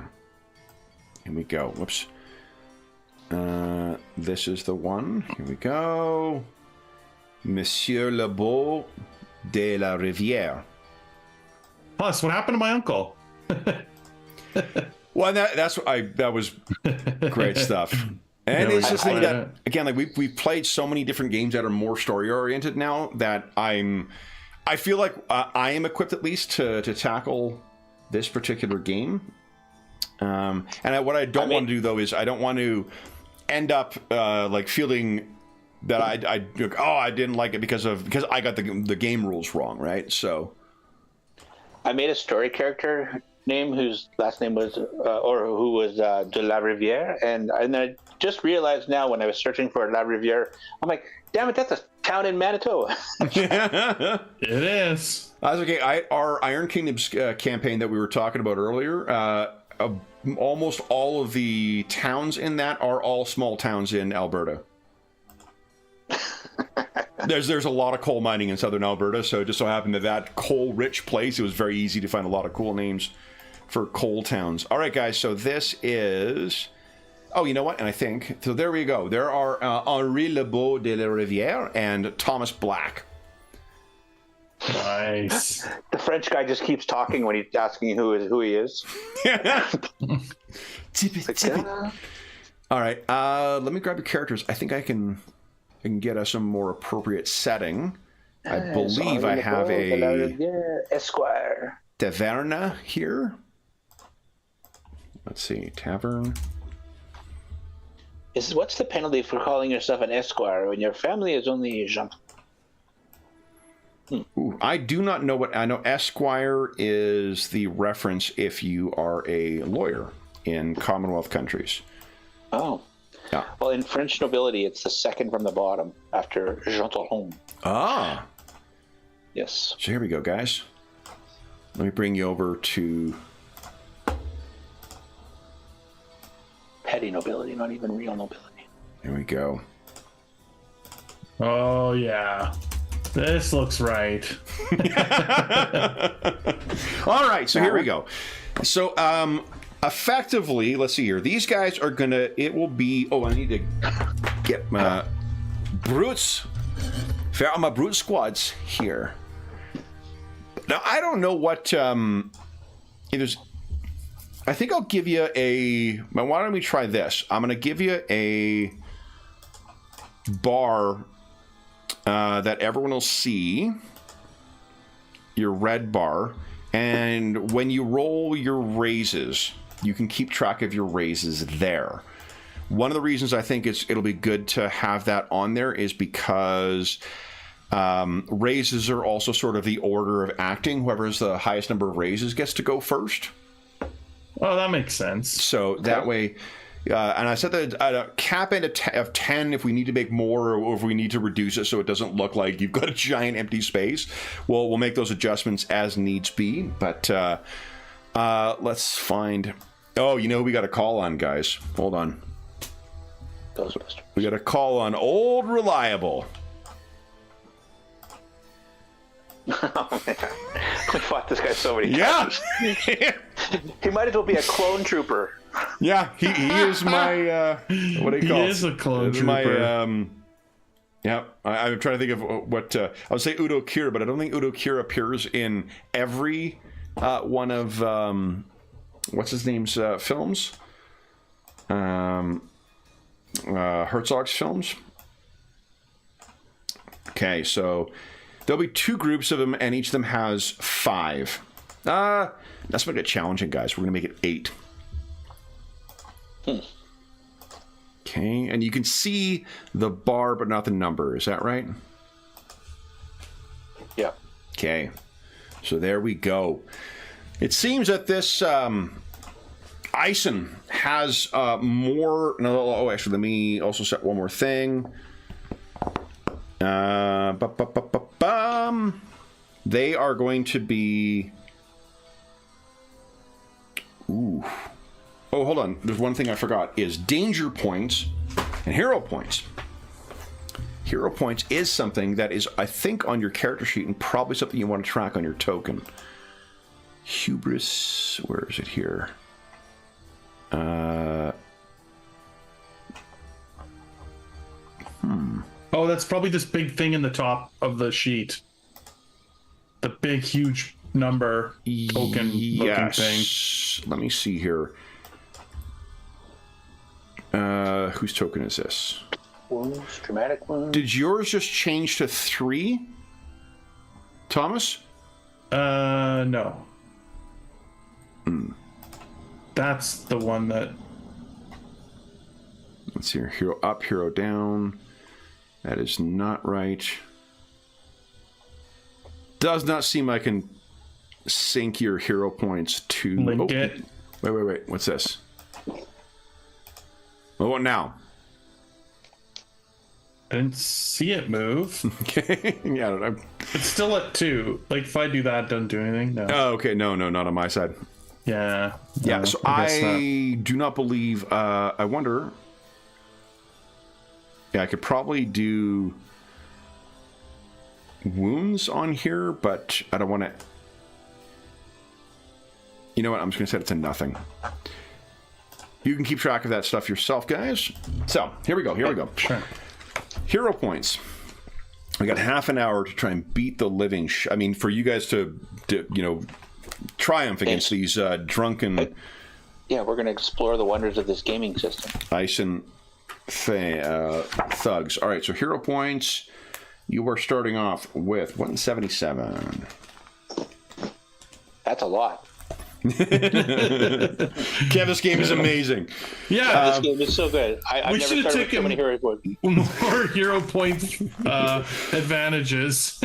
All heroes start with 1 hero point. Oh, look at that. And I start the game with 1 danger point for each hero, so I have 2 danger points right now. Oh, danger, Will Robinson. Danger points, here's what I can do. I can increase the total needed for a raise by 5 for a risk or a round. This affects all heroes in the scene. That means you need to make pairs of 15 instead of pairs of 10.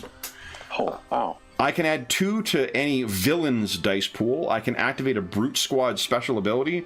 I can activate a villain's special ability, or I can murder a helpless hero. I have great news for you. Heroes cannot die in this game except at the hands of a villain. And I have to spend a danger point in order to murder a hero. Okay. Well, that's not Another way of phrasing it is to get to murder a hero. But, I mean... You gotta be helpless first. You gotta be helpless first. All right, so here we go. Let's see here. Now, one thing I will point out, which I think is on your character sheet as well, as you take wounds, you will trigger certain benefits. So if you go to... Where is it here? It's under details, not story. Is it a prime? Oh, it's not listed there. That's curious. Hold on. I'm going to try and... Huh. All right, so let me quickly tell you the wound rules here. Go away. Because they are important. There is an initial benefit you guys get as you get hurt. Here we go. The death spiral is as follows. Every 5 points, I think. When you take 5 points, you will hit a dramatic wound. Your first dramatic wound, you get +1 bonus dice on all of your risks. On the second, so when you take 10 points of damage, villains gain +2 bonus dice. On 3 wounds, your 10s explode. So if you roll a 10, you get to roll it again and add it to the result, as well as +1 die. Oh yeah, +1 die is the exploding result. And at 4 dramatic wounds, you become helpless. So once you've suffered 20 in total, that is when you become helpless. And I think I saw the character sheet might... No, it doesn't have that. Okay. But it has a thing where you can trigger where you're exploding. So every 5th wound is actually a dramatic wound. Make sense? Oh, yeah. Yeah.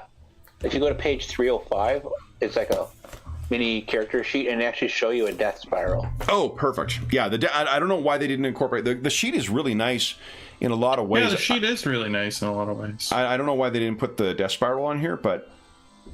It does... There is a wound thing. Yeah, just it doesn't... Like, I tried adjusting mine up to... Hold on here, I'll adjust mine to 10. Oh, it does. Okay, so guys, as you adjust it, it'll automatically update your dramatic wounds. What? Does it? Yeah, so set your wounds to 5, and you'll see... Oh, yeah, and then as soon as you click out of there, then it set it to 1. And what was it? When did the 10s explode? Was The second one. Your first dramatic wound. No, your third one. Your third one is when the 10s start exploding.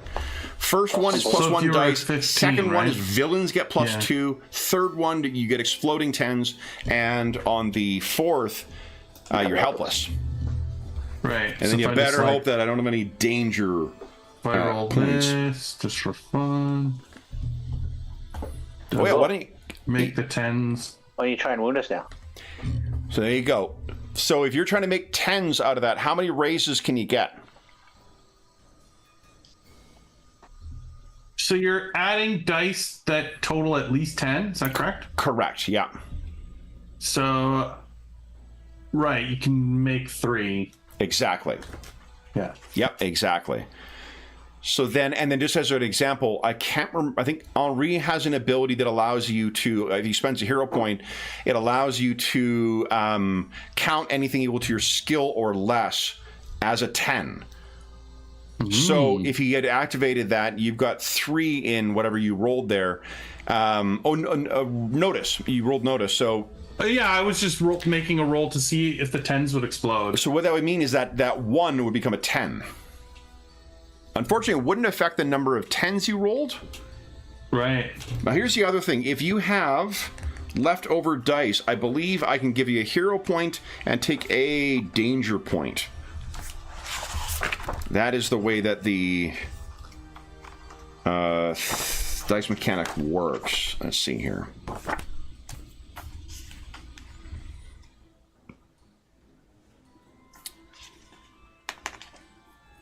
So the things that you spend your raises on are taking opportunities and suffering consequences. You can spend raises to avoid consequences. So an example of a consequence might be that, like, the ceiling is burning and is about to collapse. At the end of the round, you would need to spend 2 consequences, or 2 consequences to avoid that, or you'd suffer an equal amount of wounds.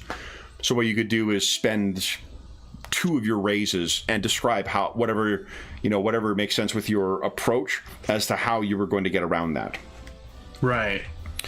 When you are taking a risk for the first time, so you're rolling your dice, you get 1 bonus dice.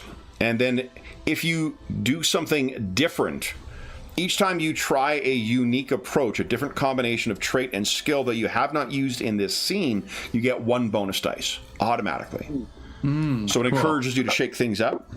So you're not always trying the same combination. Exactly, yeah. Oh, power gamers would hate that. This game, play a duelist and just dump a bunch of points into a certain thing. You can really power game the shit out of this game, apparently. Yeah. Okay, so then here are actions as examples that you could take with your raises. You could overcome a consequence, like we talked about. You can create an opportunity. So do something that would spend a raise. Think of it like in the way we play 2D20 of creating a truth in a session. You're creating something that other characters could take advantage of, or you could take advantage of. So, like, for instance, you could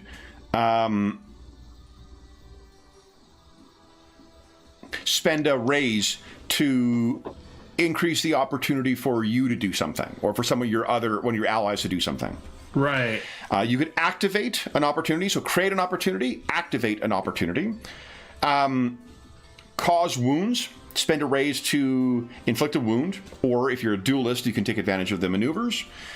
Reveal something true. You can ask me a question about the world that might be impossible for you to learn. So think of it like the way we spend maneuvers or momentum dice to gain information in 2D20. Or apply pressure. If you do something that makes sense in the scene to make it more difficult for someone else to do whatever they're trying to do.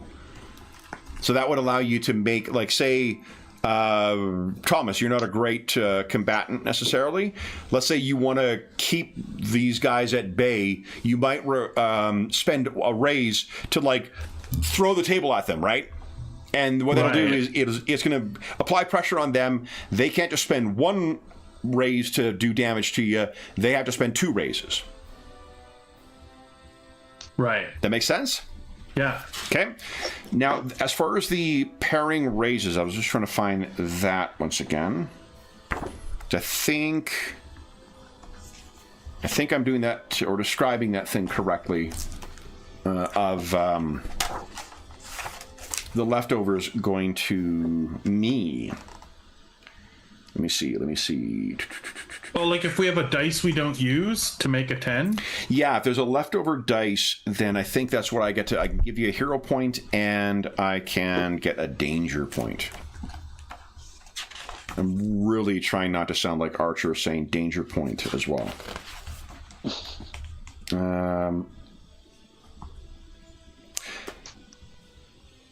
Okay, so here's the thing. Yeah, you also do not have to spend your raises only on your approach. You may improvise. You may take an action outside the scope of the skill or trait that you rolled at the beginning of the sequence. You just need to spend an extra raise on that. And we just sort of interpret that as things go. Oh, okay. I got that. So whatever you rolled, if you're doing something different from whatever that is, it just costs you 2. That's it. And then, I'm trying to find... So if you're fighting and you decide to like kick a stool at somebody or kick a stool in somebody's way so they can't get to you. Right. Or if in the opening round I decide to try and use performance to try and downplay the fight before it happens, but then fists start getting thrown, I could still throw a fist, but it would cost me 2 points instead of 1. Precisely. Yeah, that's exactly it. Okay, I'm just trying to find...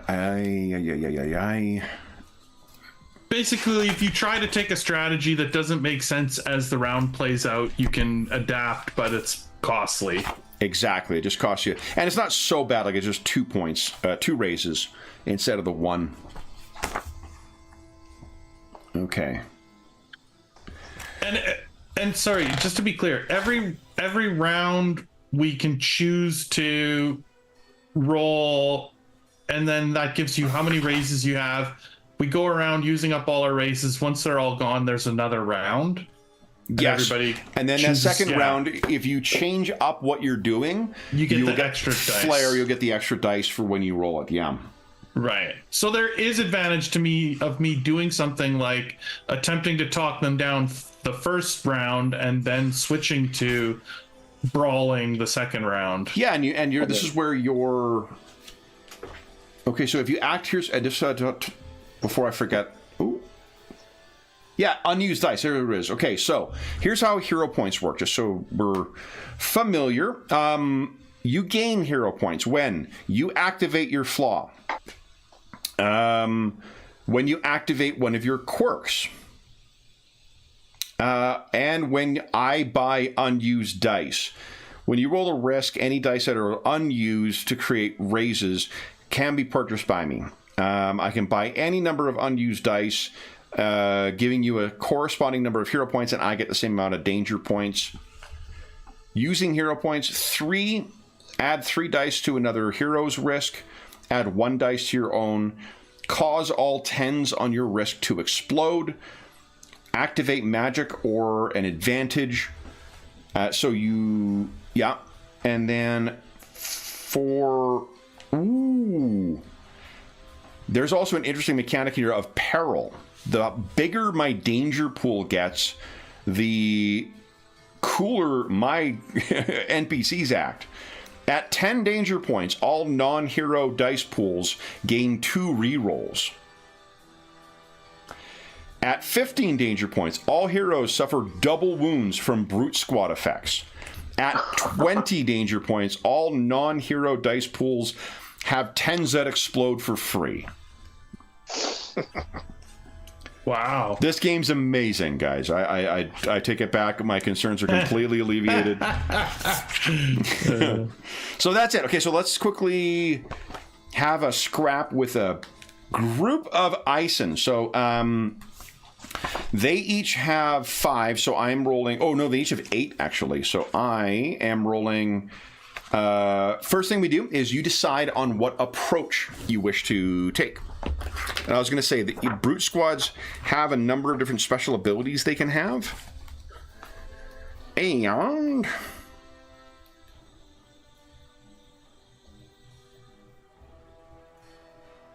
let me see here.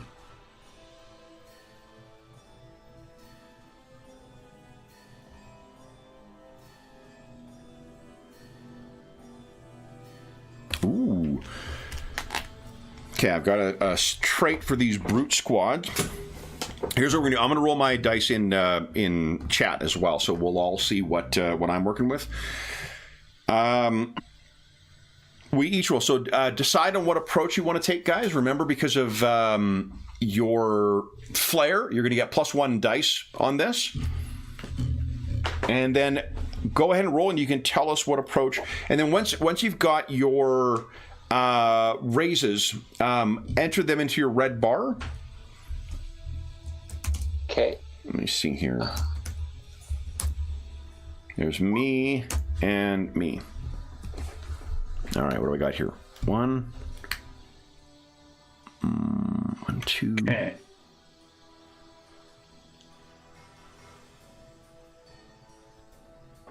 I'm just gonna double check and see if it's 2 or I can't remember how many dice you can combine. Here we go. So how do you... Oh, you just changed the trait to what you're trying to use? Yeah, you pick what you want to do. Okay, I think I know what I'm going to do. Oh, they have to be 10 on the number, by the by. You cannot spend over. Oh, they have to exactly add to 10. Yeah. Oh, interesting. Oh, wait, but like... Wait, that does... But you can add like a 3, a 5, and a 2. It doesn't matter how many you add? Yes, exactly. Right. But you have to make so it's a little bit Hold of a on, math let me double puzzle. check. The examples they gave are all that. Let me see what the core rulebook though. I looked at Kitai, and all the examples they have in Kitai have that, but I don't remember that being the case before. I mean, if that's the case, it's an interesting little math puzzle every time you roll. It is. Yeah, definitely. I mean, whether that's fun or not to you is what kind of person you are, I guess. Yeah. That's funny. Like I thought before it used to be you combined like it was set, so it was like 2 dice. But I mean, again, it's been 8 years, so I really don't remember. Oh, like if it right, they have to exactly be 10, and you can only use 2. What? Oh, I thought it was only used 2, but they could be over 10. Oh yeah. Right, but okay, here we go. Approach, rolls, and raises. Here we go. Okay, where on earth?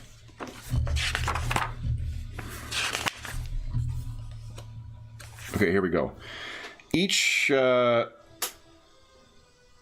after you roll, use your dice to create sets of 10. Each set of 10 you create, sometimes you may use dice that add up to more than 10. That's okay. Oh, okay. But if you don't have enough points to make 10, you can't use them for a raise. Oh, I see why that would matter. Like exact 10s are better because you've used less extra points. Like you exactly, if you know what I mean. Yeah, like you want to add a 1 to a 9 kind of thing. Yeah. If a hero takes an action that would be tied to a skill they don't have, this is unskilled and you must spend an extra raise. If you can't make 10, then something interesting happens in the narrative. I'm just trying to see about the danger. Well, basically, you're either going to be able to make your 10s digit, or you're going to be able to make your 1 less than your 10s digit of your total roll. Yeah, and it's kind of an interest. It seems like it's an interesting. It's like you might be able to make, like, so you're 40, you might be able to make 4, or you might be able to make 3, depending on how those numbers play out. So here's the thing that seems to be, it's not expressly said here, but the way that you might end up with leftovers is once you've got a set that is over 10, you can't keep adding to it. Right.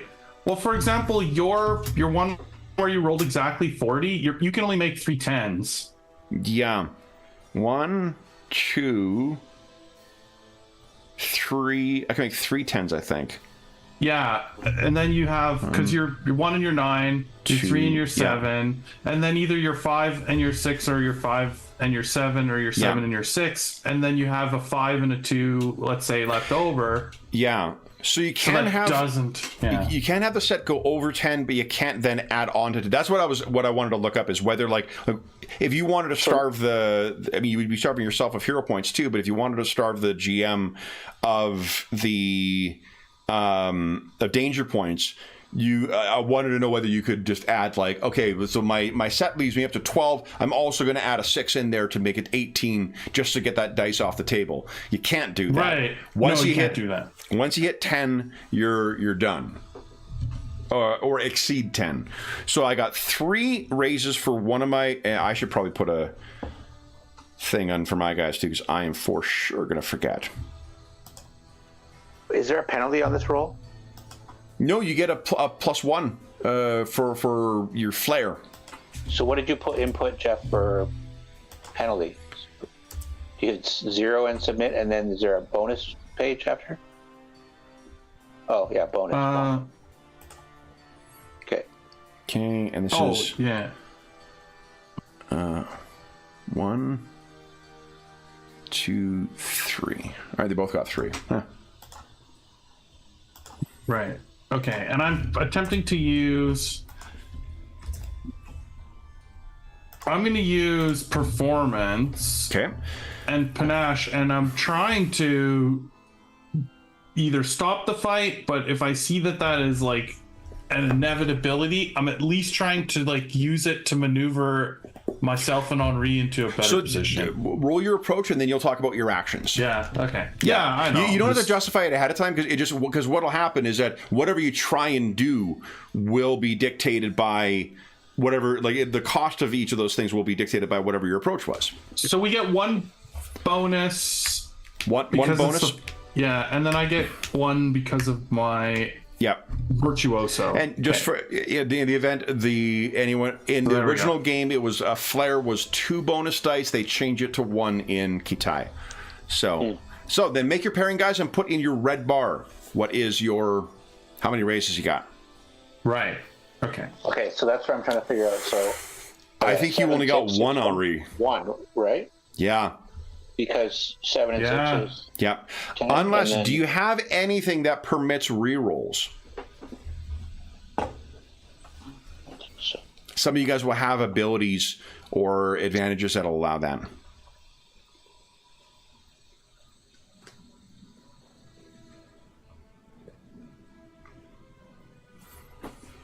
If not, that's fine. Like, remember, if you have a rank 3 in skill, you can re-roll 1 of your dice. okay, I didn't use that. Right, I could do that. Yeah, do you want to re-roll that 1? Yeah. Because I do have 3 in that skill. I think there's a button on the character sheet that allows you to roll, like, 1 dice, too. Oh, maybe, yeah. There's a +2 dice. There's a normal reroll, an exploding reroll, a +2 dice, a +3 dice. Oh, there's a reroll. There we go. So my 1 is now a 3. Okay. So does that help you at all? That's 1, 2, 3. 1, no, you got 3 still. 3, yeah, it's still 3. All right, so I got 1, 2 dice not used. Guys, why don't you take 2 hero points, Henri, and you take 2 hero points, Thomas. Because I'm buying those unused dice. So then, Thomas and the Brute Squads are tied in raises, and unfortunately, villains go first in this game, I believe, when there is a tie. Again, this game's amazing, guys. Like I can't. We're getting 2 hero points because you're taking the dice. Correct. Because the unused dice, I'm buying those, and you get each of you had 2 leftover dice. I'm buying those. You get 2 hero points. I get 2 danger points for each of them. Cool. Okay, then I am going to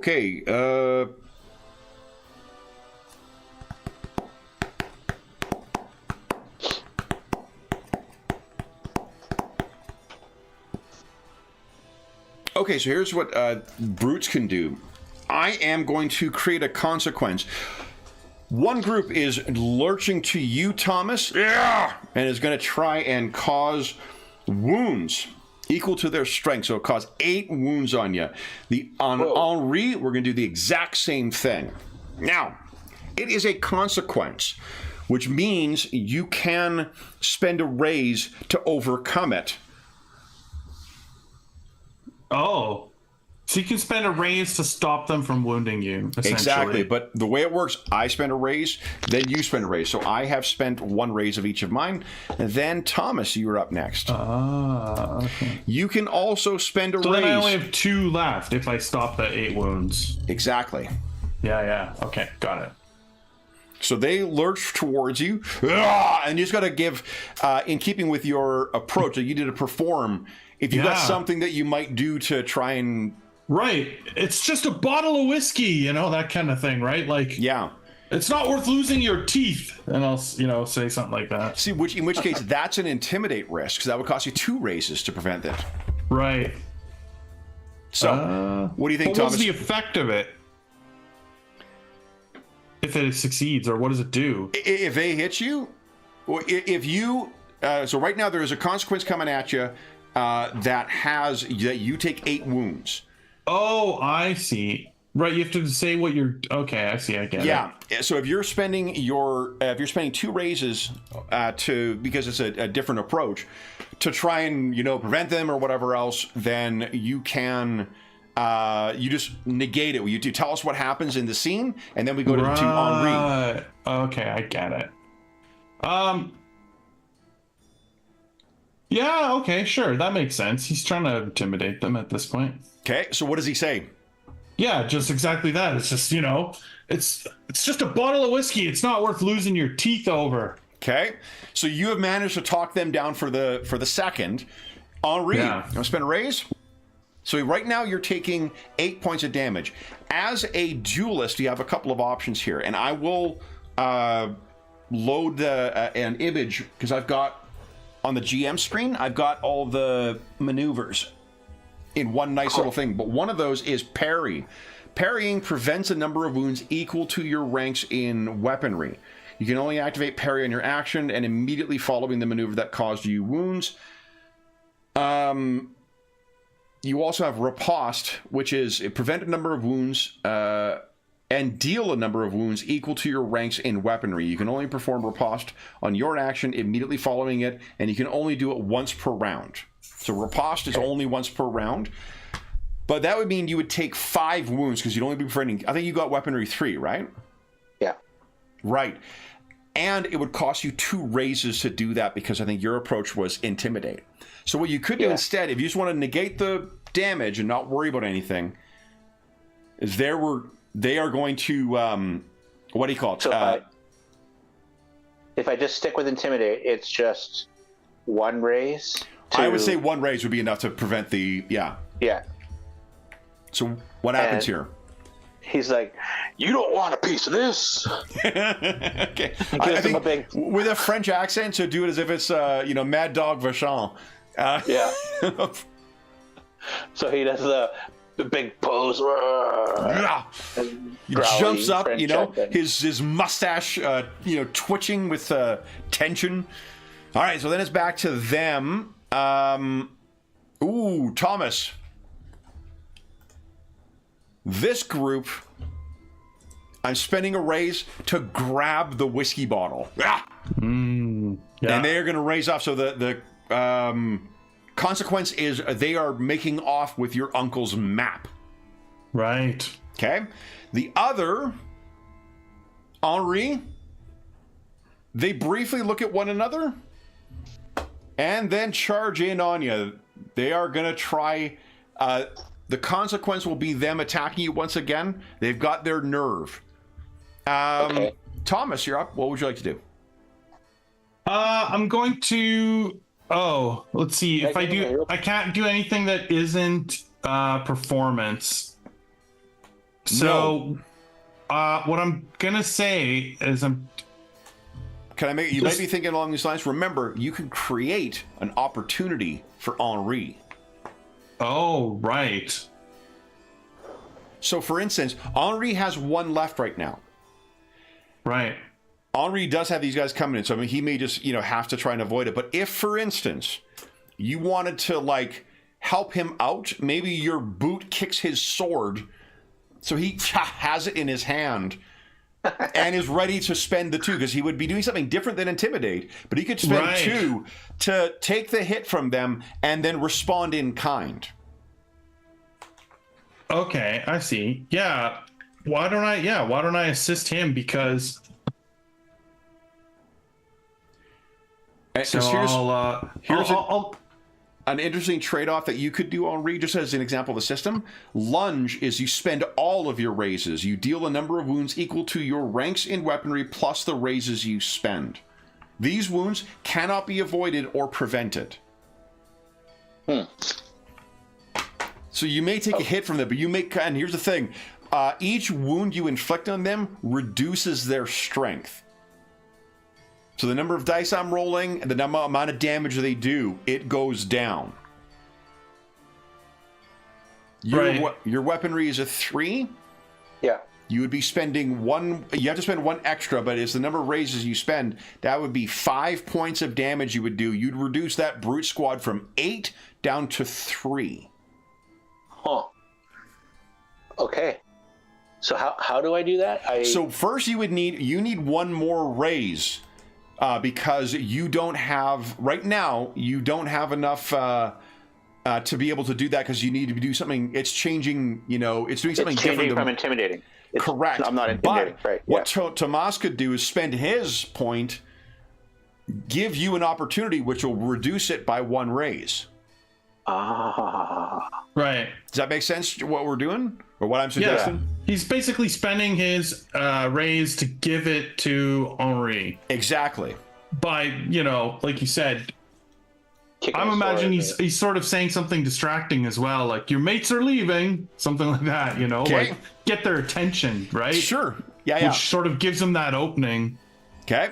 So you spend your last raise, Thomas. Henri. Now here's if you're spending or this reduces my cost, right? It reduces the cost. It provides a way of reducing the number of raises you would need to do that. To switch. Yeah. So your sword flashes out, and if you wish to lunge, you're blowing all the rest of your raises, and you would do 5 points of damage to them. That cannot be avoided. You will pay for that because you will take 8 wounds. Yes. But by suffering your first dramatic wound, you're also going to have +1 to your next round's dice rolls. And that just so you guys stacks. Know, I lowered my wounds from 5 to 0, like we were playing with the wounds earlier. Yeah. But it didn't reduce my dramatic wound. No, you have to do that manually 1. because dramatic wounds don't go away. Like, wounds heal pretty fucking easily. Dramatic wounds don't. Right. Okay, so my dramatic wounds was at 1 for my last couple rolls. I don't know. Yeah, so it should be no. That won't impact it. The first dramatic roll, I don't know if it automatically adds 1 dice, but like you rolled 6 that first time. 1, 2, 3. It might have. Yeah, it might have. That doesn't matter. No, +1. Yep. No. Oh no, he put the +1 in because didn't add anything extra. Yeah. So we just need to remember we're doing that. So just add them yourself. Basically. Then, in fiction, Henri, what you're going to pay dearly for this. Raise your wounds up to 8, but then tell us what it looks like as you carve your way through these ice and thugs. I think he just grabs his sword and he's like, I warned you. So there's 3 of them that are down in a flurry of blows. Now I have 2 more left. One, this group. Now this is most curious. For people who just wanted a drink, they're using it to they're fucking booking. They're running with your map. Exactly. And then the 3 remaining ones, I will spend my last one to do 3 points of 3 more wounds to you, Henri, as they're and beating on you. Villains have +2 dice once you suffer 2 dramatic wounds. Brute squads don't count as villains. Villains use a separate set of rules. Okay. And that now, brings... Kev, before we end the round, because our hero point spends an action? Do you need a? I think it depends on what it is. You can think of it like an interrupt. Oh, okay.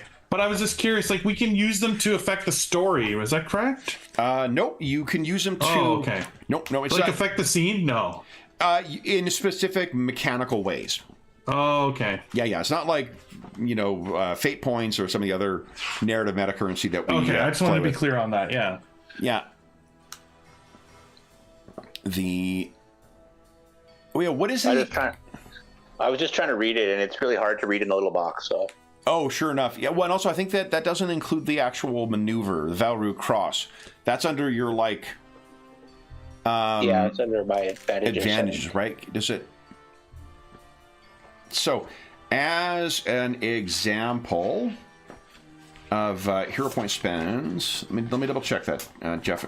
I don't think. I just had an idea if it was something that was allowed.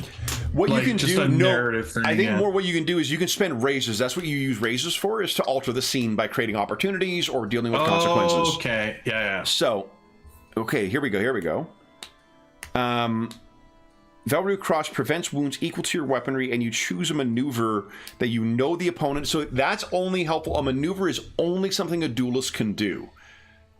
So I'll be against another duelist. Correct. Brute squads can have a duelist ability. They can be swashbucklers. These guys ain't that. These are just fucking thugs.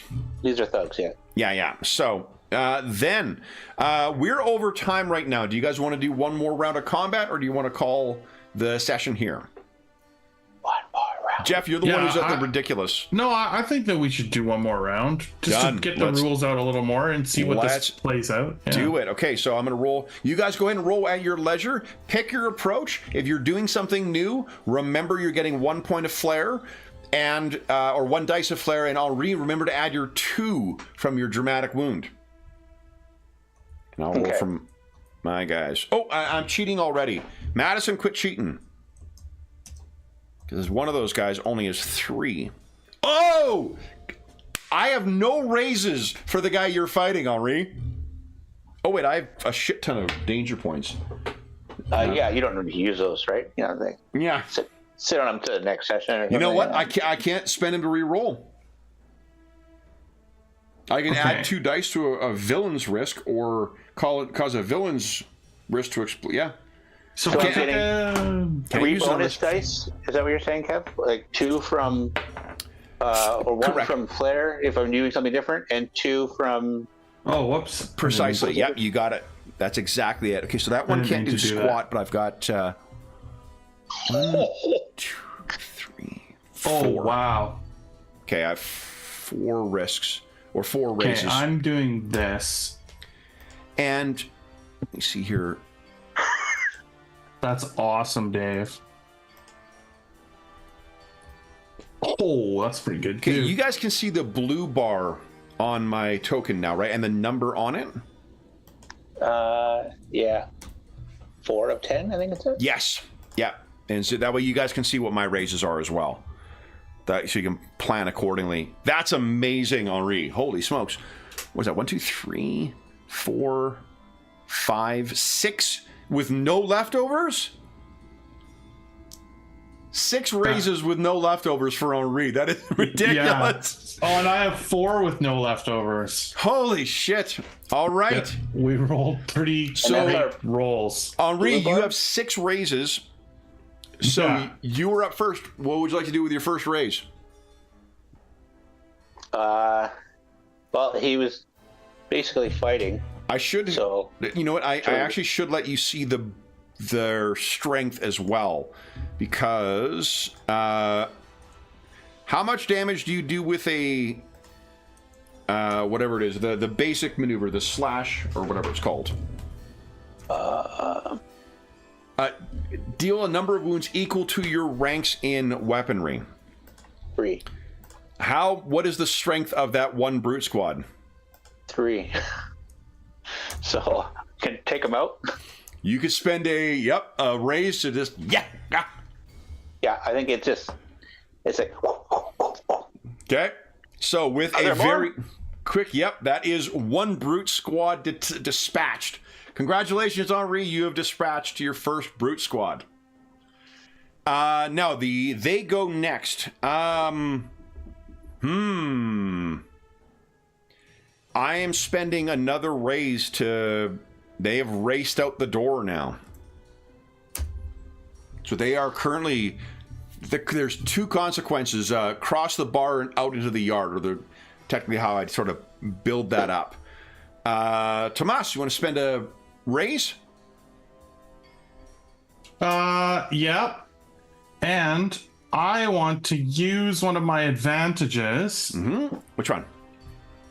I am going to spend a hero point. Okay. And I am going to yell out to the crowd in the bar, a reward to anyone who brings me that bottle. So technically it is a character singular. Oh, okay. So there's well, maybe there's someone fast in the bar that I know. There's one dude, you know? Yeah, it's exactly. the one guy who's just like, he so needs that money. He leaps up and he's going to start running after them. Right. Okay. Then, Henri, you want to spend a raise?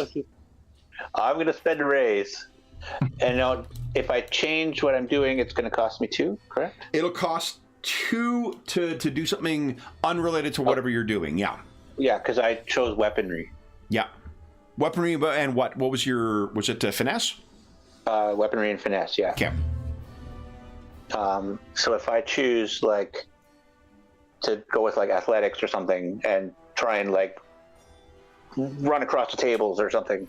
Yeah, that would probably be... Yeah, two raises to close. So you cross the bar. You're now one raise away from them because they're out in the yard. Yeah. Okay. So you've kind of raced across the bar. You burst outside. Then them. So you can now see them in the yard.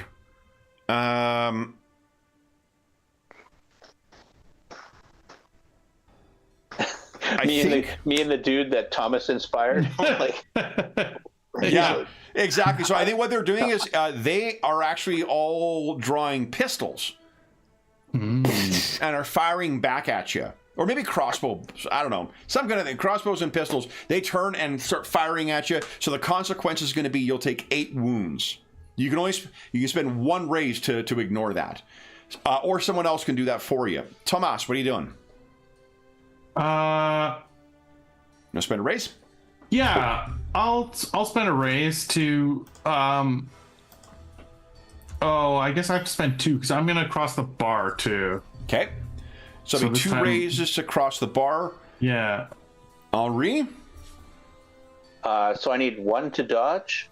You need to spend 1 to, and again, it still needs to be kind of sense from what your approach is. Okay. But I think dodging, honestly, I think that's a combat thing. So I'm fine with you spending 1 raise to get out of the way. Yeah, like a weaponry thing. So I'm like, yeah, okay. Yeah. So I know that you're parrying bullets, but I mean using your footwork to get out of the way is definitely something. Okay. All right, so you duck inside. The fellow who went running out for Thomas was less successful.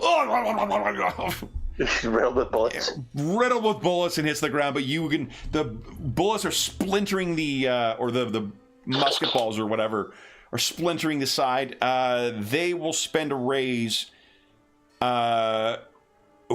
Consequence. They are on horseback now. Thomas, you're at the bar. Well, you can see you need to cross the yard to get to them, and there's a here's the consequences. They're across the yard, and they're on horseback. Yeah. I don't think we were here on horses, so...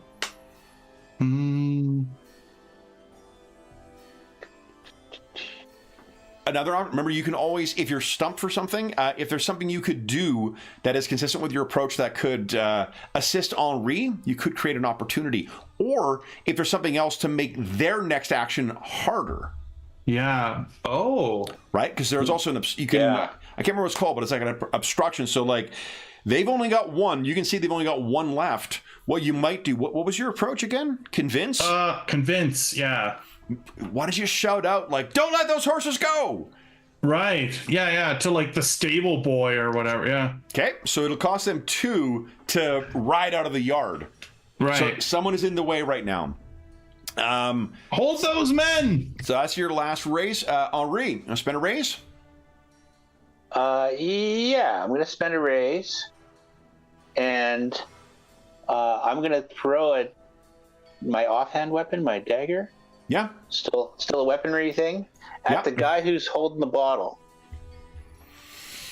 Yes. Okay. Are you trying to knock it out of his hand, or are you trying to inflict a wound? I'm trying to knock it out of his hand.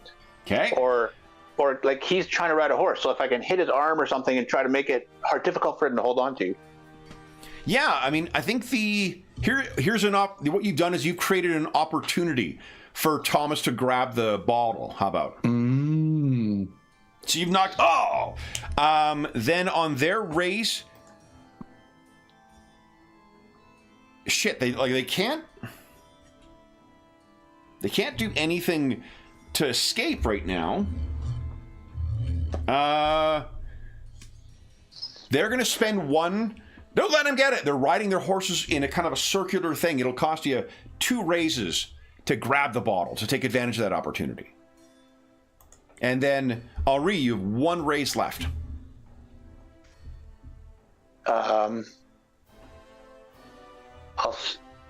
stab the horse of the guy who's got the bottle. The thing is, you need to cross the yard, though. They have set up a consequence. Yeah, they have consequence to cross the yard right now. Oh, right. And I don't want to throw my sword. So I will... Can I give Thomas an opportunity? Yeah. It wouldn't be but it wouldn't be enough because I'd be changing my tactic. Oh, but for next round, what he could do is let's say... okay. What you might do is maybe you're going to...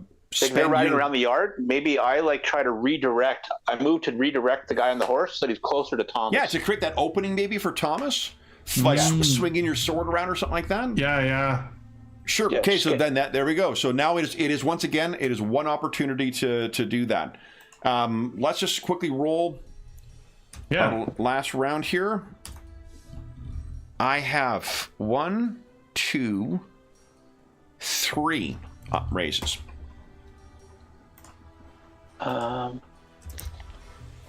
So I used athletics. No, I used intimidate, panache, and weaponry. Yeah. I'm going to use athletics and finesse. Nice. That's different again. Okay. Because I don't need to fight them anymore. I just need to get in their way. Yeah, exactly. Yep, that sounds because what your goal seems to be is to get them. So then that's just still a 1 bonus, right, for doing something different? 1 bonus for doing something different, and 2 because of your dramatic wound. Oh, all right. Yeah, dramatic wounds persist. Oh, do you get +1 dice every round that you do something different, or only you just continue to get it? Like it's like 1 the first round, 2 the second round, 3. No. You get 1 if you have to do something different to get the flare. Oh, to get the flare. Okay, I got it. Yeah. Wow. 1, 2. Remember, you can spend hero points to make your 10s explode. Oh, like on a 1-for-1 basis? Like yeah, you do need to spend that beforehand. Yeah. Oh. Oh, okay. I mean, look, if you guys want to, if you want to re-roll that, Henri, with your 10s exploding, just set it to reduce your hero point by 1. Spend that I'll do point. that. And how do you do that? And another thing, too, guys, remember, if you can spend hero points for your allies to grant +3 to their pool. Right. So I roll 1 more 10. I'm going to go to...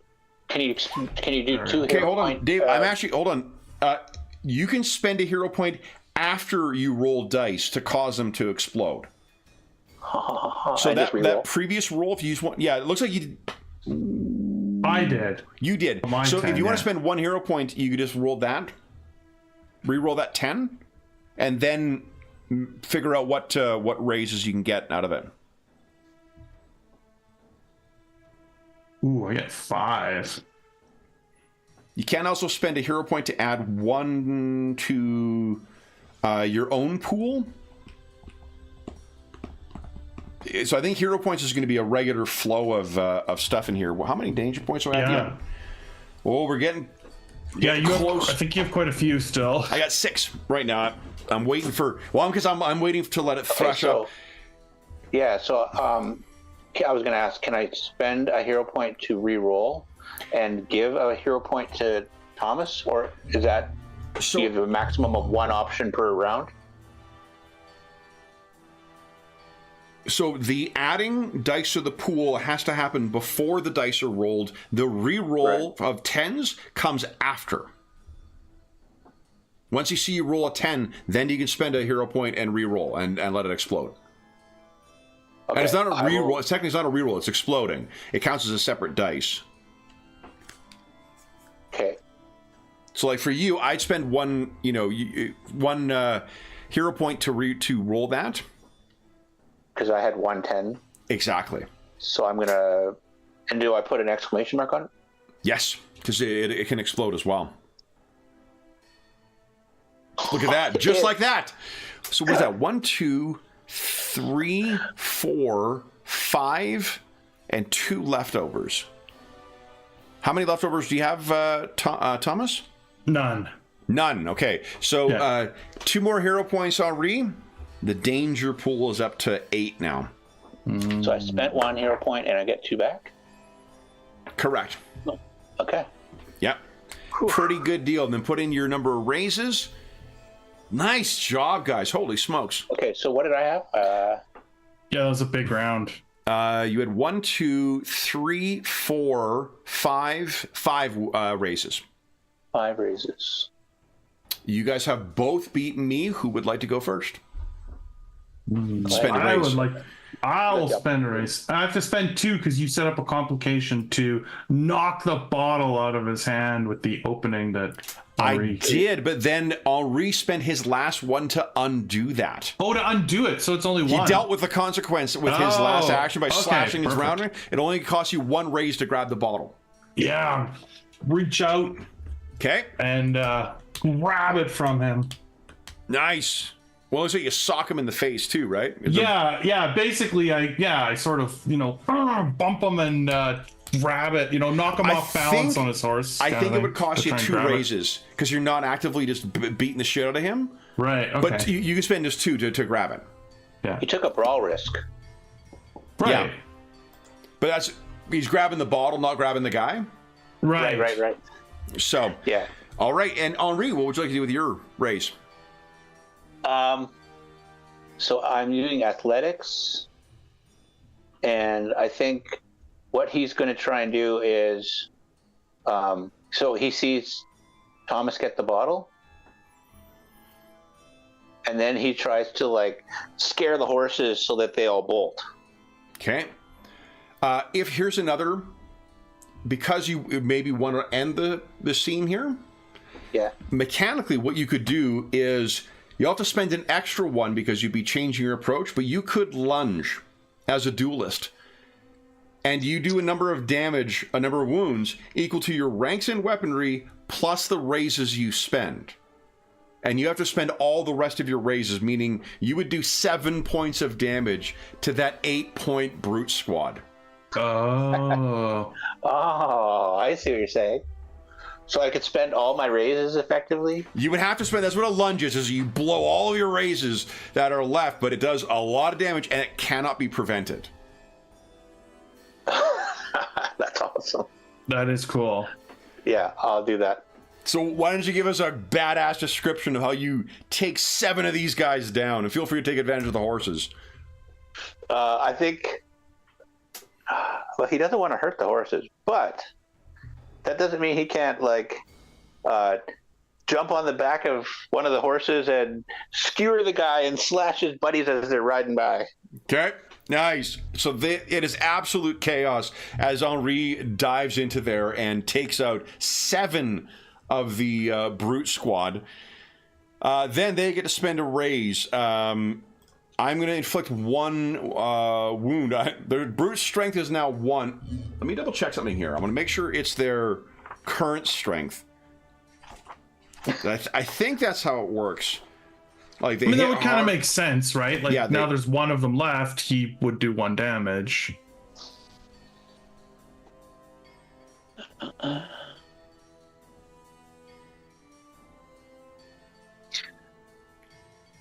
think Okay, it's here like we go. one of these games where you have to get used to how the rules play, and I think as you do, the game opens up a lot on what you can do and how to play it. Mm-hmm. The strength does not go down. Oh, interesting. Yeah. That means because I mean, like then especially when they get to the lower point, they're just meaningless, opponents. Oh, that's true. I guess it would be the same as them being defeated. Let me make sure that is correct here. Okay, so I mean, we can play it that way. Otherwise, they're like done for. Let me see here.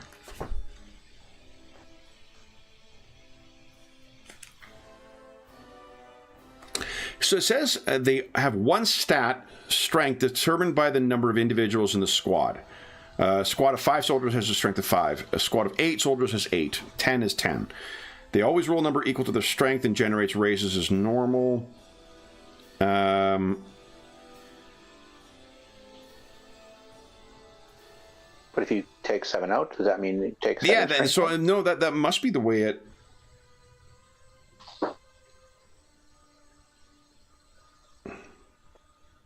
Oh yeah, I can spend danger points to have reinforcements.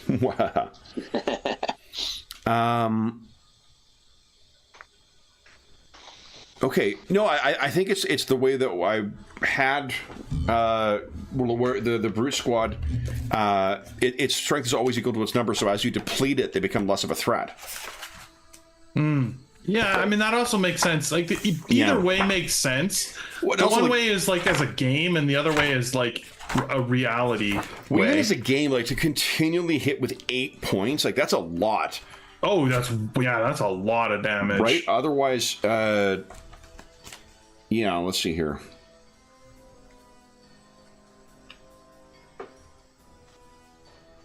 Yeah, because Henri just spent 6 or 7, whatever it was. It clearly says action points to do that much damage. Yeah, it says current strength in the core book, so I think that's not inconsistent with what's said in the other book, and I don't see anything that says that their strength remains. So I'm spending 1 raise to do 1 wound to you, Thomas. Yeah. Oh, he hits me.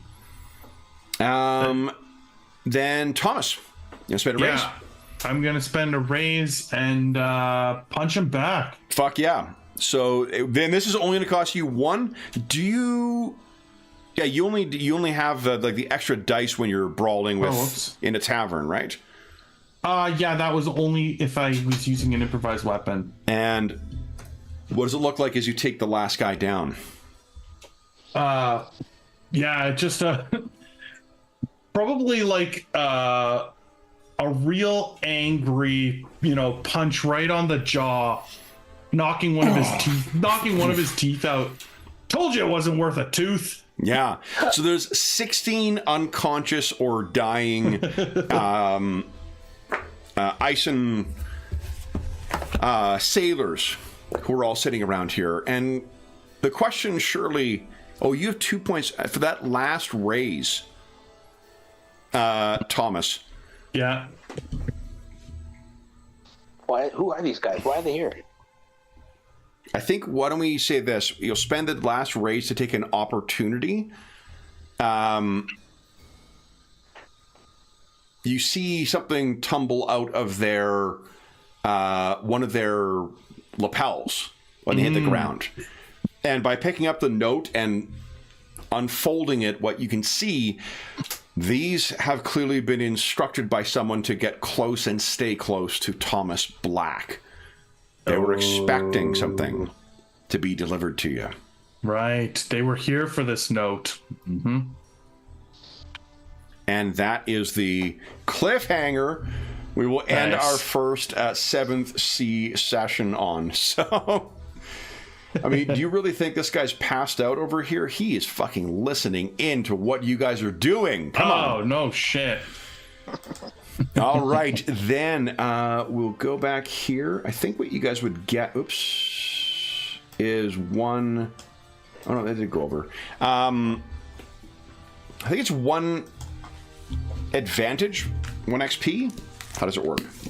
Well, it doesn't really matter. We'll figure it out between... I'll post it in chat, but that's our first experience with the 7th C 2nd edition. What did you guys think?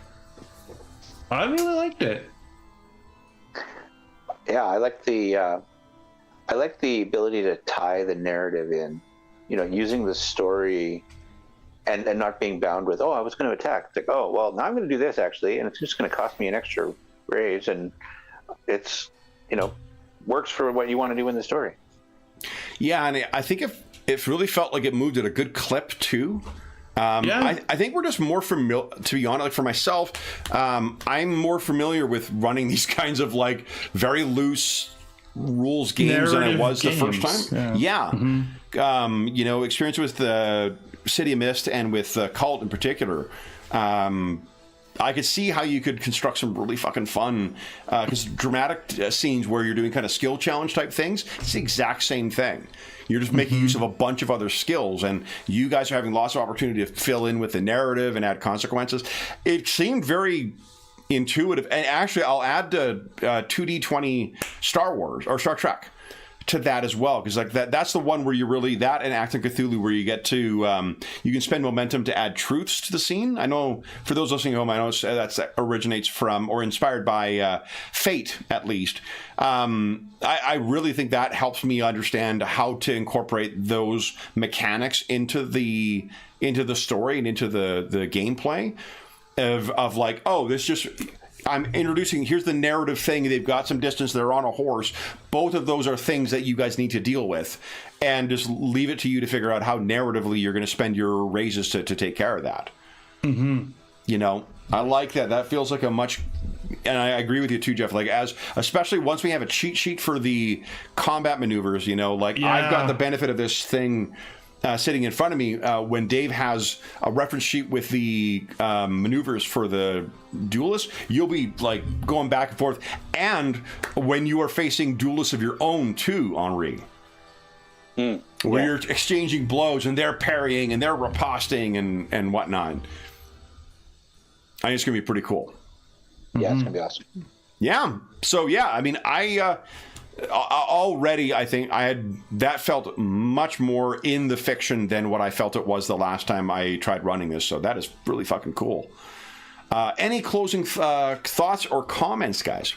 I also forgot we didn't. I mean, we did one scene, but like it's also worth. I would write down what your hubris is, because those are things that you can trigger, and your quirks.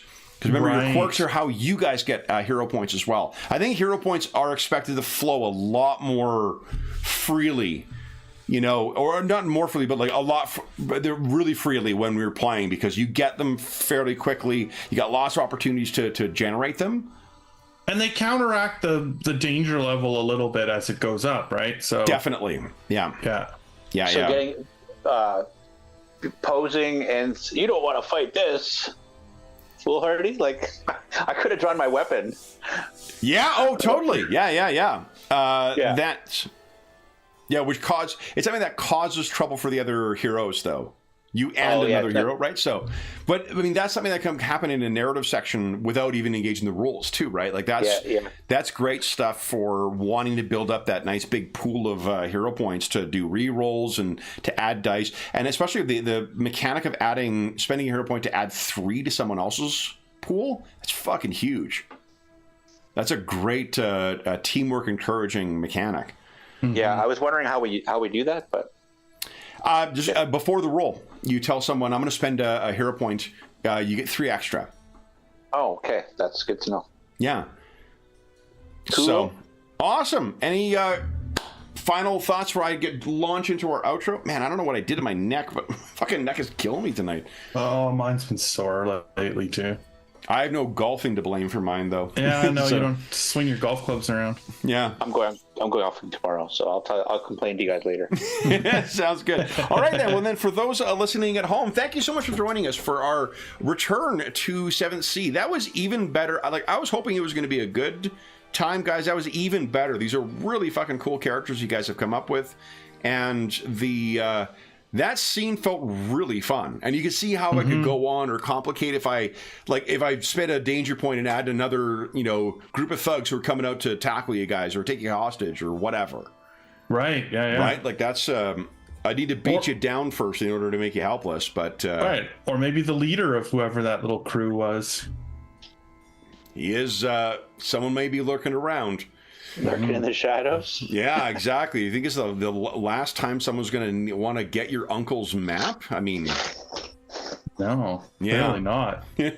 So, for those listening at home, thank you so much for joining us. As is always the case, if you have any comments, questions, or concerns regarding the session, the campaign, or the game we're playing, please don't hesitate to leave a comment in the comment section down below, and I'll endeavor to reply in a timely fashion. There's also a link down below to the Dungeon Musings Discord server, where we have channels dedicated to most of the games we run on the channel. Certainly almost all the campaigns we run on the channel, as well as channels like Assorted Games, where we would probably talk about 7C, and a bunch of other, like Finding a Group, GM discussion, virtual tabletop information. There's some great, there is a great community that has built up over the years over there, and you are more than welcome to join us. There's also a link down below to our friends at Noble Knight Games. Noble Knight Games is the preeminent unionized retailer of hard-to-find and out-of-print RPGs in North America. Not only do they have a great selection of new role-playing games, board games, and card games, they have an unmatched selection of hard-to-find and out-of-print RPGs. If they do not have something in stock that is listed in their catalog, you can put it on a want list, and they'll send you an email when it comes in. And if you make a purchase of $10 or more through their website, be sure to enter the code MuserNight. All caps, all one word. It's listed in the description down below, and you will save yourself 10% on your purchase. There is also a link down below to something called Heroes Save Villages, which is the charity fundraising campaign that we run on the channel.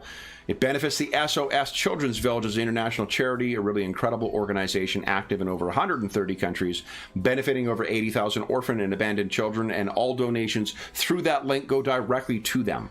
As a small way of saying thank you to the donors through that initiative, if you donated $25 or more since January 1st, 2024, then come back to the Charity Initiatives channel at the end of July or early August, because that is when we'll be starting our final round of charity sessions for the channel, and we will be asking donors to help us shape the charity sessions we're going to be running. Those include voting on what game we're using, voting on what kind of heroes we're playing, where we're playing. We did it last year and ended up having a really fun 6-part campaign. I'm considering doing something similar, but we'll see. It'll be definitely something that people get to shape.